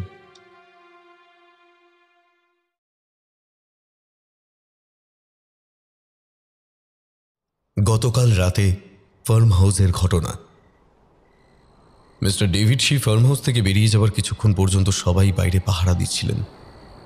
রাত যতই বাড়তে লাগলো ততই ঠান্ডা বাড়তে লাগলো। গ্রামের এক প্রান্তে এদের ফার্ম হাউস, সামনেই পাহাড়, চারপাশে ঘন জঙ্গল। আগে বাড়ির সামনের রাস্তাটা পরিষ্কার ছিল, কিন্তু এখন কেউ না থাকার দরুন গাছপালা বেশ বড় হয়ে গেছে। আশেপাশের থেকে সাপদের আওয়াজ পাওয়া যেতে লাগলো। রাত আর একটু বাড়লে কয়েকজন পুলিশ কনস্টেবলরা মিলে ঠিক করলো যে সবাই একসাথে এখানে থেকে লাভ নেই। বাড়ির মধ্যে বিভিন্ন জায়গায় সবাই পাহারা দেবে, আর 2 জন পালা করে বাইরে থাকবে। সে মতো রাত 9টার মধ্যে সবাই ভিতরে ঢুকে গেল। আর এই ঠান্ডায় সবাই মিলে পানপত্র নিয়ে একটু হালকা আড্ডাই আর কি মারতে লাগলো। একটু পরে একটা ঘরে সবাই মিলে গিয়ে শুয়ে পড়ল। এইবার 2 জন বাইরে পাহারায় ছিল। রাত 10:30টার পর ঠান্ডা বেশ বাড়তে লাগলো। পাশের ফার্ম হাউসের মধ্যে হঠাৎই যেন একটা আলো জ্বলে উঠল। তাদের মধ্যে একজন ভিতরে টয়লেটে গিয়েছিল। বাইরে যে ছিল সে দৌড়ে এলো ব্যাপারটা বোঝার জন্য। তার এক হাতে লাঠি ও অন্য হাতে পিস্তল ছিল। সে পাশের সেই বাড়ি যেখানে লাশগুলো পাওয়া গিয়েছিল তার সামনে এসে দাঁড়ালো। ভেতরে একটি মেশিন চলার আওয়াজ হতে লাগলো। সে খুবই সন্তর্পণে দরজার হ্যাশ বোল্টটা খুলে তাড়াতাড়ি ভেতরে ঢুকলো। দেখল সত্যিই সেখানে মেশিন চলছে। সে চিৎকার করে উঠল, কে কে মেশিন চালিয়েছো? বেরিয়ে এসো, নাহলে আমি দেখতে পেলে কিন্তু গুলি চালিয়ে দেবো। কিছুক্ষণ সব চুপচাপ, সব একটু একটু করে ভেতরে ঢুকে পড়ল। হঠাৎই প্রচন্ড জোরে একটা অট্ট হাসি শোনা গেল। সেটাই ফাঁকা বাড়িতে যেন ইকো হতে লাগলো। চারপাশে আরো অনেকেই যেন হাসতে লাগলো। এবারে সে বেশ ভয় পেয়ে গেল। কি করবে ভেবে পেল না। তার হাত পা কাঁপতে থাকলো। কি করবে ভেবে না পেয়ে এসে এবারে দরজার দিকে প্রাণপণে দৌড়তে লাগলো। কিন্তু সেখানে পৌঁছানোর আগেই কিসে একটা হোঁচট খেসে বেশ জোরেই পড়ে গেল, আর দরজাটা দড়াম করে বন্ধ হয়ে গেল। সে পেছনে তাকিয়ে দেখে একটা মেয়ের লাশ উপুড় হয়ে মাটিতে পড়ে আছে। তার বুকটা ধড়াস করে উঠল। এই লাশটা তো সে এখানে আসার সময় দেখেনি। আলোটা বেশ কাঁপতে লাগলো। মেয়েটা উপুড় হয়ে পড়েছিল। এখন তার মাথাটা হঠাৎই ঘুরে গিয়ে পুলিশের দিকে তাকিয়ে হাসতে লাগলো। প্রচন্ড ভয়ে সে হামাগুড়ি দিয়ে সামনে এগোতে লাগলো। একটু এগোনোর পরেই সে তার পায়ে কিসে যেন একটা টান পড়ল। সে কিছুতেই এগোতে পারছিল না। শেষে সে সাহস করে পিছনে তাকিয়ে দেখলো সেই লাশটাই তার একটা পা ধরে আছে। সে প্রচন্ড ভয় তার হাতের পিস্তল দিয়ে তাকে 2-3 বার গুলি করল। পাশের মাথাটায় 3টে ফুটো হয়ে বেঁকে গেল তা। পুলিশটা এই সুযোগে একটু জোরে হামাগুড়ি দিয়ে এগোতে লাগলো। দরজার প্রায় সামনে এসে পড়েছে। এমন সময় সে দেখলো তার সামনে একজোড়া জুতো পরা পা।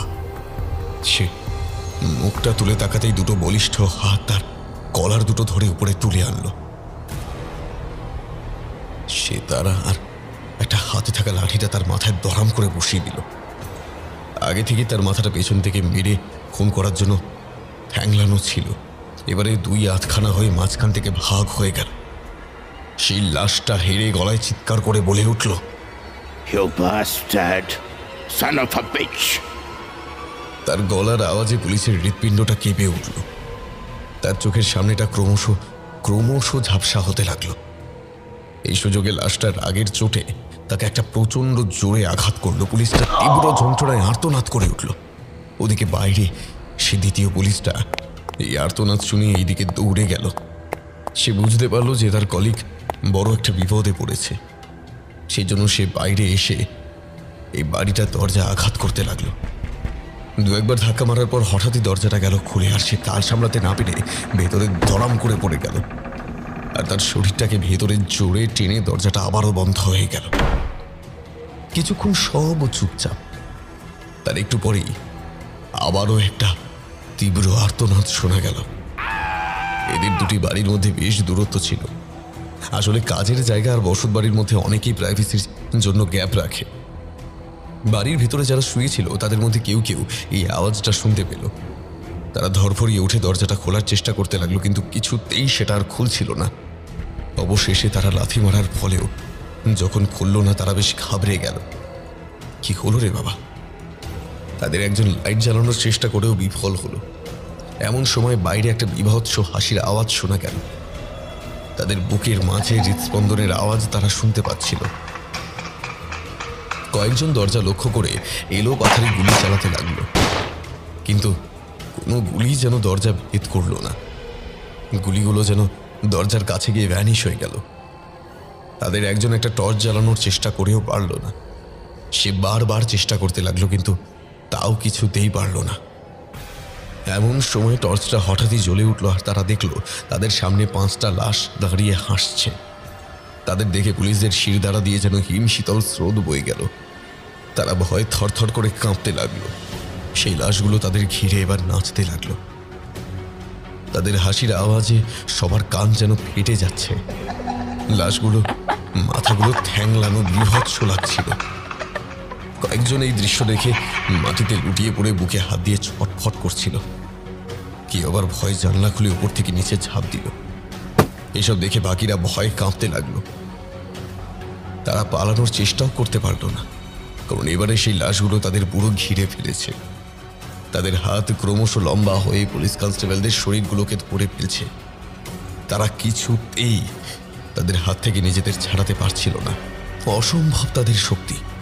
তারা পুলিশের দেহগুলোকে অনায়াসে দুমড়ে মুচড়ে দিতে লাগলো। তাদের তীব্র ভয়ার্ত চিৎকারে চারিপাশের নিস্তব্ধতা ভেঙে যাচ্ছে।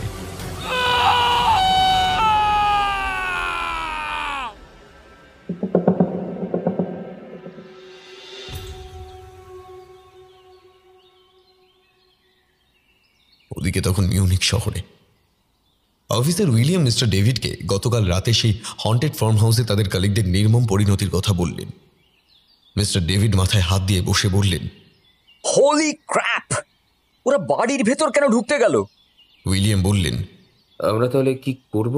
মিস্টার ডেভিড উঠে ক্যাফের বাইরে বেরিয়ে এসে দাঁড়ালেন। তারপর একটা সিগারেট জ্বালিয়ে বড় করে ধোঁয়া ছাড়লেন।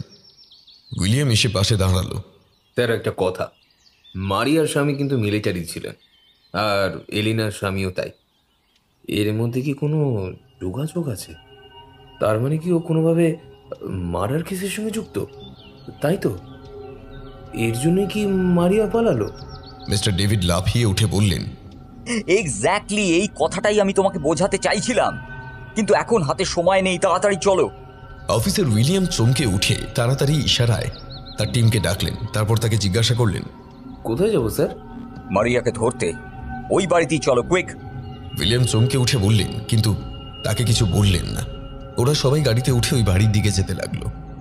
গাড়িতে বসে উইলিয়াম বললেন, স্যার, মারিয়া তো মিসিং।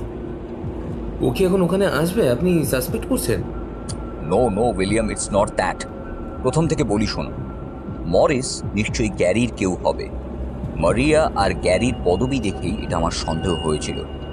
এখন এলিনার হাজব্যান্ডের কথা তোমাদের কেন যে মনে এলো না সেটা আমি জানি না। যাই হোক, আমি খবর নিয়ে দেখেছি উনি ব্যাটল ফিল্ডে শহীদ হয়েছেন। আমি প্রথমে ওনাকেই সাসপেক্ট করেছিলাম, কারণ ওরই এদের ফ্যামিলিকে মারার ক্লিয়ার একটা কারণ ছিল। উনি এই ফ্যামিলির কাছ থেকে ডিপ্রাইভড হন, কিন্তু আমার অ্যাজাম্পশন ভুল ছিল। কিন্তু গ্যারি কেন আমাকে মারিয়ার ঠিকানাটা দিল সেটা এখনো আমার কাছে কিছুতেই পরিষ্কার হচ্ছে না। সবই বুঝলাম, কিন্তু স্যার আমরা মারিয়াকে কিভাবে ধরবো সেটাই তো আমি বুঝতে পারছি না কিছু। আরেকটু ধৈর্য ধরো, সব কথা জানতে পারবে। ড্রাইভার গাড়িটা বাড়ির একদম সামনে পার্ক করালে সবাই মিলে দৌড়ে গাড়ি থেকে নেমে বাড়িটাকে ঘিরে ফেলল। কিন্তু সেখানে একজন বৃদ্ধ দাঁড়িয়ে বাড়ির গেটটা বন্ধ করছিলেন। ওদের এইভাবে আসতে দেখে উনি ঘাবড়ে গিয়ে পড়েই গেলেন। মিস্টার ডেভিড দৌড়ে গিয়ে তাকে ধরে তুলে বললেন, আপনি ঠিক আছেন? তিনি উঠে দাঁড়িয়ে মাথা নাড়লেন। তারপর জিজ্ঞাসু মুখ নিয়ে তাদের দিকে তাকিয়ে রইলেন। মিস্টার ডেভিড বললেন, এই বাড়ির বৃদ্ধা ভদ্রমহিলাকে দেখছি না, উনি কোথায়? ওনার সঙ্গে আমাদের দরকার আছে।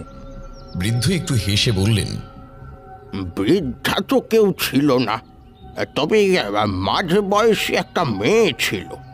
সে তো এইমাত্র সব টাকা মিটিয়ে চলে গেল। তার স্বামী আর একজন অচেনা লোক এখানে এসেছিলেন। ও শিট শিট শিট শিট! বলতে বলতে হাত পা ছুড়ে নিজের উষ্মা প্রকাশ করতে লাগলেন। সবাইরই মনটা বড়ই খারাপ হয়ে গেল। বৃদ্ধ একটু হেসে বললেন, এই ডায়েরিটা তোমাকে উনি দিয়ে গেছেন। উনি বলেছিলেন আমার খোঁজ করতে একদল লোক আসবে, তার মধ্যে ফ্রেঞ্চ কার্ড দাঁড়িয়ে আছে এক ভদ্রলোক থাকবে।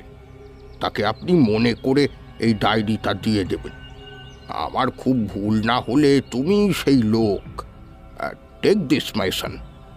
উইলিয়াম চমকে উঠে বলল, স্যার, এটাই তো মিসেস মারিয়ার সেই ডায়েরিটার মতো দেখতে। তাহলে কি মিসেস মারিয়াই আপনাকে আর একটা ডায়েরি দিয়ে গেল? কিন্তু ইনি বললেন কোন এক বৃদ্ধা ছিল না।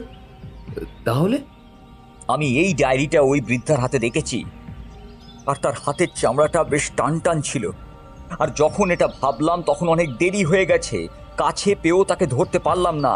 মিসেস মারিয়া মেকআপ করেছিলেন, কিন্তু তিনি হাতের মেকআপ করতে ভুলে গিয়েছিলেন। Hot damn it! কিন্তু স্যার, তাহলে ওই ওনার গলাটা যে মোবাইলে শুনলাম সেটা? মাই ফ্রেন্ড, ওনার স্বামী রেকর্ড করে পাবলিক বুথ থেকে ওটা চালিয়ে দিয়েছিল, তাই তো সেটা বন্ধ হয়ে গেল। এমনি কেউ হলে সে তার মায়ের সঙ্গে কিছু অন্য কথাও বলতো। আমাদের খুব বোকা বানিয়েছেন ওরা। ইস, হাতের সামনে দিয়ে চলে গেল। স্যার, এখন কি অর্ডার? যাকে ধাওয়া করেছি তাকে ধরা কঠিন হলেও আমরা কিন্তু চেষ্টা ছাড়ব না। তুমি এই গাড়িটা নিয়ে যাও, লোকাল পুলিশকে বলবে ছবি দেখিয়ে সমস্ত এয়ারপোর্ট, রাস্তায়, রেল স্টেশনে নজরদারি বসাতে। আর আমাকে একবার ওই ফার্ম হাউসে যেতে হবে, আমাকে আপডেট দিতে থাকবে, ওকে? এই বলে তিনি গাড়িতে উঠে পড়লেন। অফিসার উইলিয়াম তাকে একটা স্যালিউট করে বলল, ইয়েস স্যার। মিস্টার ডেভিডের গাড়ি ফার্ম হাউসের অভিমুখে চলতে লাগলো। তিনি এবার সেই ডায়েরিটা খুলে বসলেন। সেখানে অন্য লেখার সঙ্গে তার নামে একটা চিঠি ছিল।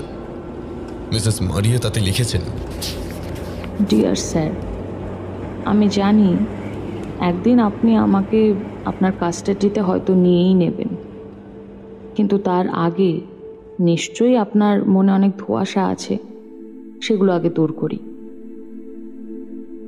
আমার আগের ডায়েরিটা আমি ইচ্ছে করেই ফেলে এসেছিলাম আপনার মতো কোনো বুদ্ধিমান মানুষের জন্য, যিনি আমার অবস্থা বুঝতে পারবেন। যাই হোক, ওটা পড়ে আপনি নিশ্চয়ই ওই টক্সিক পরিবার সম্পর্কে কিছুটা ধারণা করেছেন। বাকিটা শুনুন। এমিলির একাধিক পুরুষের সঙ্গে শারীরিক সম্পর্ক ছিল। বিয়েটা সে শুধু লোকজনকে দেখানোর জন্য করেছিল। ওনার স্বামীর ওই বাড়িতে কোনো সম্মান ছিল না। প্রতি পদক্ষেপে শুধু তাকে অসম্মান ও নিচু দেখানো হতো। উনি শুধু নিজের মেয়ে এলসার জন্য মুখ বুজে সব সহ্য করতেন, যদিও আমার মনে হয় এমিলির বাবাই ওই সন্তানের আসল বাবা। যাই হোক, এরকম অবস্থায় এমিলির প্রেমে আমার খুড়তুতো ভাইয়ের একেবারে হাবুডুবু খাওয়ার মতো অবস্থা হয়। বাড়িতে ওর স্বামীর অনুপস্থিতিতে ওরা নিজেরা মিলিত হতো। আমি গ্যারিকে বারণ করেছিলাম, কিন্তু তখন সে ওর প্রেমে মত্ত। ওর স্ত্রী একদিন জানতে পেরে খুব অশান্তি করে এবং সে গ্যারিকে ছেড়ে চলে যাবার হুমকি দেয়। বাধ্য হয়ে গ্যারি নিজেকে কিছুটা কন্ট্রোল করলো, কিন্তু এতে এমিলি গেল ভীষণ চোটে। সে একদিন ওকে জানালো সে তার কবু সন্তানের মা হতে চলেছে। ওকে বিয়ে না করলে সে সবাইকে জানিয়ে দেবে যে সে তাকে বিয়ের প্রতিশ্রুতি দিয়ে শারীরিক সম্পর্কে লিপ্ত হতে বাধ্য করেছে। ওদিকে গ্যারি তখন নিজের ভুল বুঝতে পেরে একজনের রেফারেন্সে ওখানকার শেরিফকে সব বলে দেয়। তার ইনফ্লুয়েন্সে এমিলি বাধ্য হয় গ্যারিকে ছেড়ে দিতে। এমিলির ছেলে জনের জন্ম দেয়।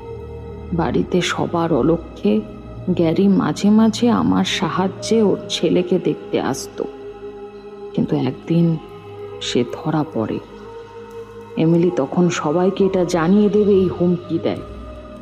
বাধ্য হয়েই গ্যারি নিজের সব জমি বিক্রি করে অনেক টাকা এমিলিকে দিয়ে তার মুখ বন্ধ করে। এদিকে এমিলির স্বামী সব জানতে পেরে তাকে ডিভোর্স দেয়। ও মিলিটারিতে একটা চাকরি পেয়ে চলে যায়। তাতে ওরা অবশ্য কোনো পাত্তাই দেয়নি, কিন্তু সে চলে যাবার আগে বলে গিয়েছিল যে সে শেষ দেখে ছাড়বে। ওখানে গিয়ে আমার বর্তমান স্বামীর সঙ্গে তার খুব বন্ধুত্ব হয়। তিনি তখনও আনম্যারিড। তিনি তাকে সব কথাই বলেন, কিন্তু তার আগে তিনি ঠিক করেন ওই ফ্যামিলিকে শেষ করে দেবেন। আমার স্বামীও তাকে সাহায্য করার আশ্বাস দেন, কিন্তু দুর্ভাগ্যজনকভাবে যুদ্ধক্ষেত্রে এমিলির হাজবেন্ড মিস্টার মুলারের মৃত্যু হয়। আমি ওই বাড়িতে ওনার বিদেহী আত্মাকে স্পষ্ট দেখেছিলাম। তিনি আমার কোনো ক্ষতি করেননি। আমি ওদের সবাইকে সতর্ক করলেও কেউই আমার কথা বিশ্বাস করেনি। তারপর আমি ওই বাড়ি ছেড়ে চলে আসি। আমার বাড়িতেও পরপর দুর্ঘটনা ঘটে। আমি মানসিকভাবে ভেঙে পড়ি। তখন আমার স্বামী এমিলির হাজবেন্ডের রেফারেন্সেই পরবর্তীকালে আমাকে বিয়ে করেন। আসলে আমার সম্পর্কে উনি ওখানে থাকাকালীন ভালো কথাই বলেছিলেন নিশ্চয়ই। এদিকে একদিন গ্যারি এসে কেঁদে বলে এমিলি ও তার বাবা মিস্টার ব্রাউন তাকে ডেকে আরও অনেক টাকা চেয়েছে, না হলে তার মেয়েকে বিয়ে করতে হবে বলছে। তখন আমরা ডিসিশন নিলাম, না, এবারে ওদের সবাইকে দুনিয়া থেকে সরিয়ে ফেলতে হবে। তাই আমরা ওদের সরানোর প্ল্যানটা শুরু করি। কিন্তু বিশ্বাস করুন, আমরা ওদের কাউকে মারিনি। আমরা যেদিন ওদের মারতে গিয়েছিলাম সেই রাতে ওদের বাড়িতেই খুঁজে পাইনি। শুধু জন ঘরে ঘুমোচ্ছিল। তারপর মেয়েটের ঘরে ঢুকে তাকে মৃত অবস্থায় দেখে আমরাই পালিয়ে আসি। ওই জন্যই কয়েকদিন পর যখন মৃতদেহটা আবিষ্কার হলো, তখন গ্যারি ওই ঘরের মধ্যে ঢুকেছিল সব এভিডেন্সগুলো সরিয়ে ফেলতে। আর তাছাড়া তার ছেলেকে নিয়ে আসারও একটা উদ্দেশ্য ছিল, কিন্তু সেখানে গিয়ে সে জনকে মৃত অবস্থায় দেখেই মানসিকভাবে ভেঙে পড়ে। তারপর থেকেই পুলিশ তাকে অনেকবার হ্যারাস করেছে। আপনি আসায় আবার আমরা ভাবলাম সেই অত্যাচার আবারও বুঝি শুরু হলো। আমরাও ওই অভিশপ্ত বাড়ির ছায়া থেকে দূরে থাকতে চাই, কারণ ওর প্রভাব আজও আমাকে ভালো করে ঘুমোতে দেয় না। স্যার, আপনি পুরো ডিটেলিংটা ডায়েরিটা পড়লেই জানতে পারবেন। আমি চিঠিতে সংক্ষিপ্ত আকারে লিখলাম, তবে বাড়িটা কিন্তু হন্টেড, এটা কিন্তু সত্যি কথা। ডায়েরিটা আপনার হাতে পৌঁছে দেবার দায়িত্ব আমার স্বামীর হাতেই দিয়ে এলাম। কিছু মিথ্যার আশ্রয় নিয়েছিলাম, তাই আমাদের ক্ষমা করবেন। আমরা নতুন শহরে নতুনভাবে বাজার আশায় যাচ্ছি, আর পালাতে ভালো লাগছে না। যদি আপনি আমাদের মার্জনা করেন, আমরা চিরকৃতজ্ঞ থাকব। এতে হতভাগ্য মারিয়া বেকার।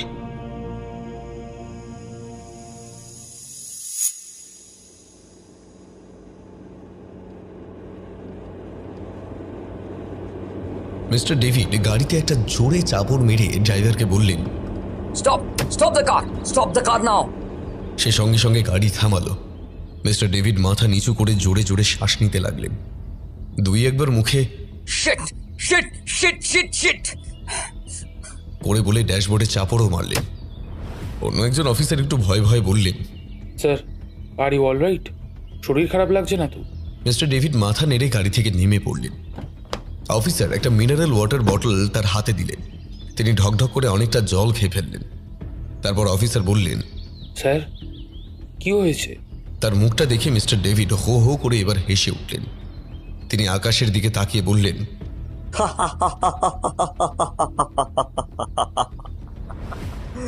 ও মারিয়া, আমার মতো দুধে পুলিশ অফিসারকেও তুমি ঘোল খাইয়ে ছেড়ে দিলে।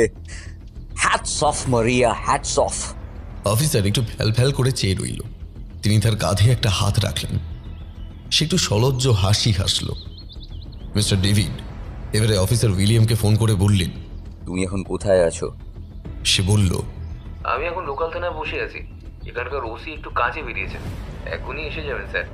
তুমি ওখান থেকে বেরিয়ে ফার্ম হাউসের অভিমুখে যাও, আমি ওখানেই যাচ্ছি। The case is closed, it's haunted, right? Yes sir, কিন্তু সামনাসামনি সব বলবো, okay? Okay sir, see you soon. Mister David সবাইকে গাড়িতে উঠে বসতে বললেন। তারপর এসপিকে ফোন করলেন। Sir, farm house case is solved, ওটা haunted.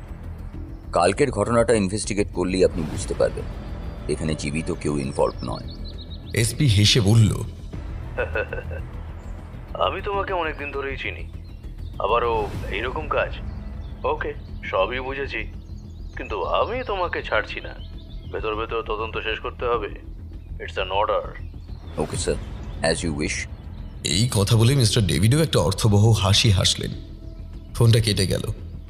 O Maria, you have impressed me, but the investigation must go on. তারপর একটা সিগারেট ধরিয়ে সেই দ্বিতীয় ডায়েরিটা আবার পড়তে শুরু করলেন। গাড়ি শহর ছাড়িয়ে আবার ফার্ম হাউস অভিমুখে চলতে লাগলো।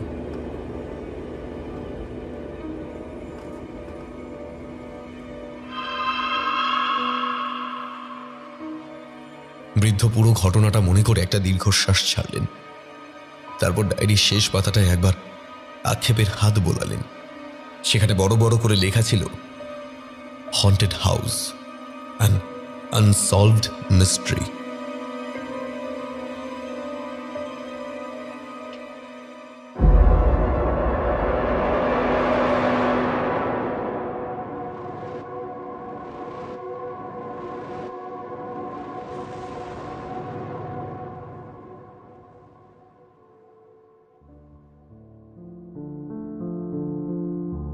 শুনছিলেন লেখক অনির্বাণ বিশ্বাসের কলমে unsolved mystery of haunted house. সম্পাদনা এবং কাস্টিংয়ে সৌরভ এবং মেঘনা, পরিচালনা এবং ভিডিওর ভিজুয়াল এফেক্টসে সৌরভ, এডিটিংয়ে সায়র, পোস্টার ডিজাইনে কৃষ্ণেন্দু মণ্ডল। আমাদের গল্পগুলি ভালো লেগে থাকলে লাইক করে দেবেন এবং আপনাদের মূল্যবান মতামত কমেন্টে জানাতে ভুলবেন না। আরও নতুন নতুন গল্প শুনতে চ্যানেলটি সাবস্ক্রাইব করে পাশে থাকা বেল আইকনটি প্রেস করে দেবেন, যাতে নতুন কোনো গল্প এলে তার নোটিফিকেশন সরাসরি সবার আগে পৌঁছে যায় আপনার কাছে। শুনতে থাকুন মিডনাইট ফ্যান্টাসি।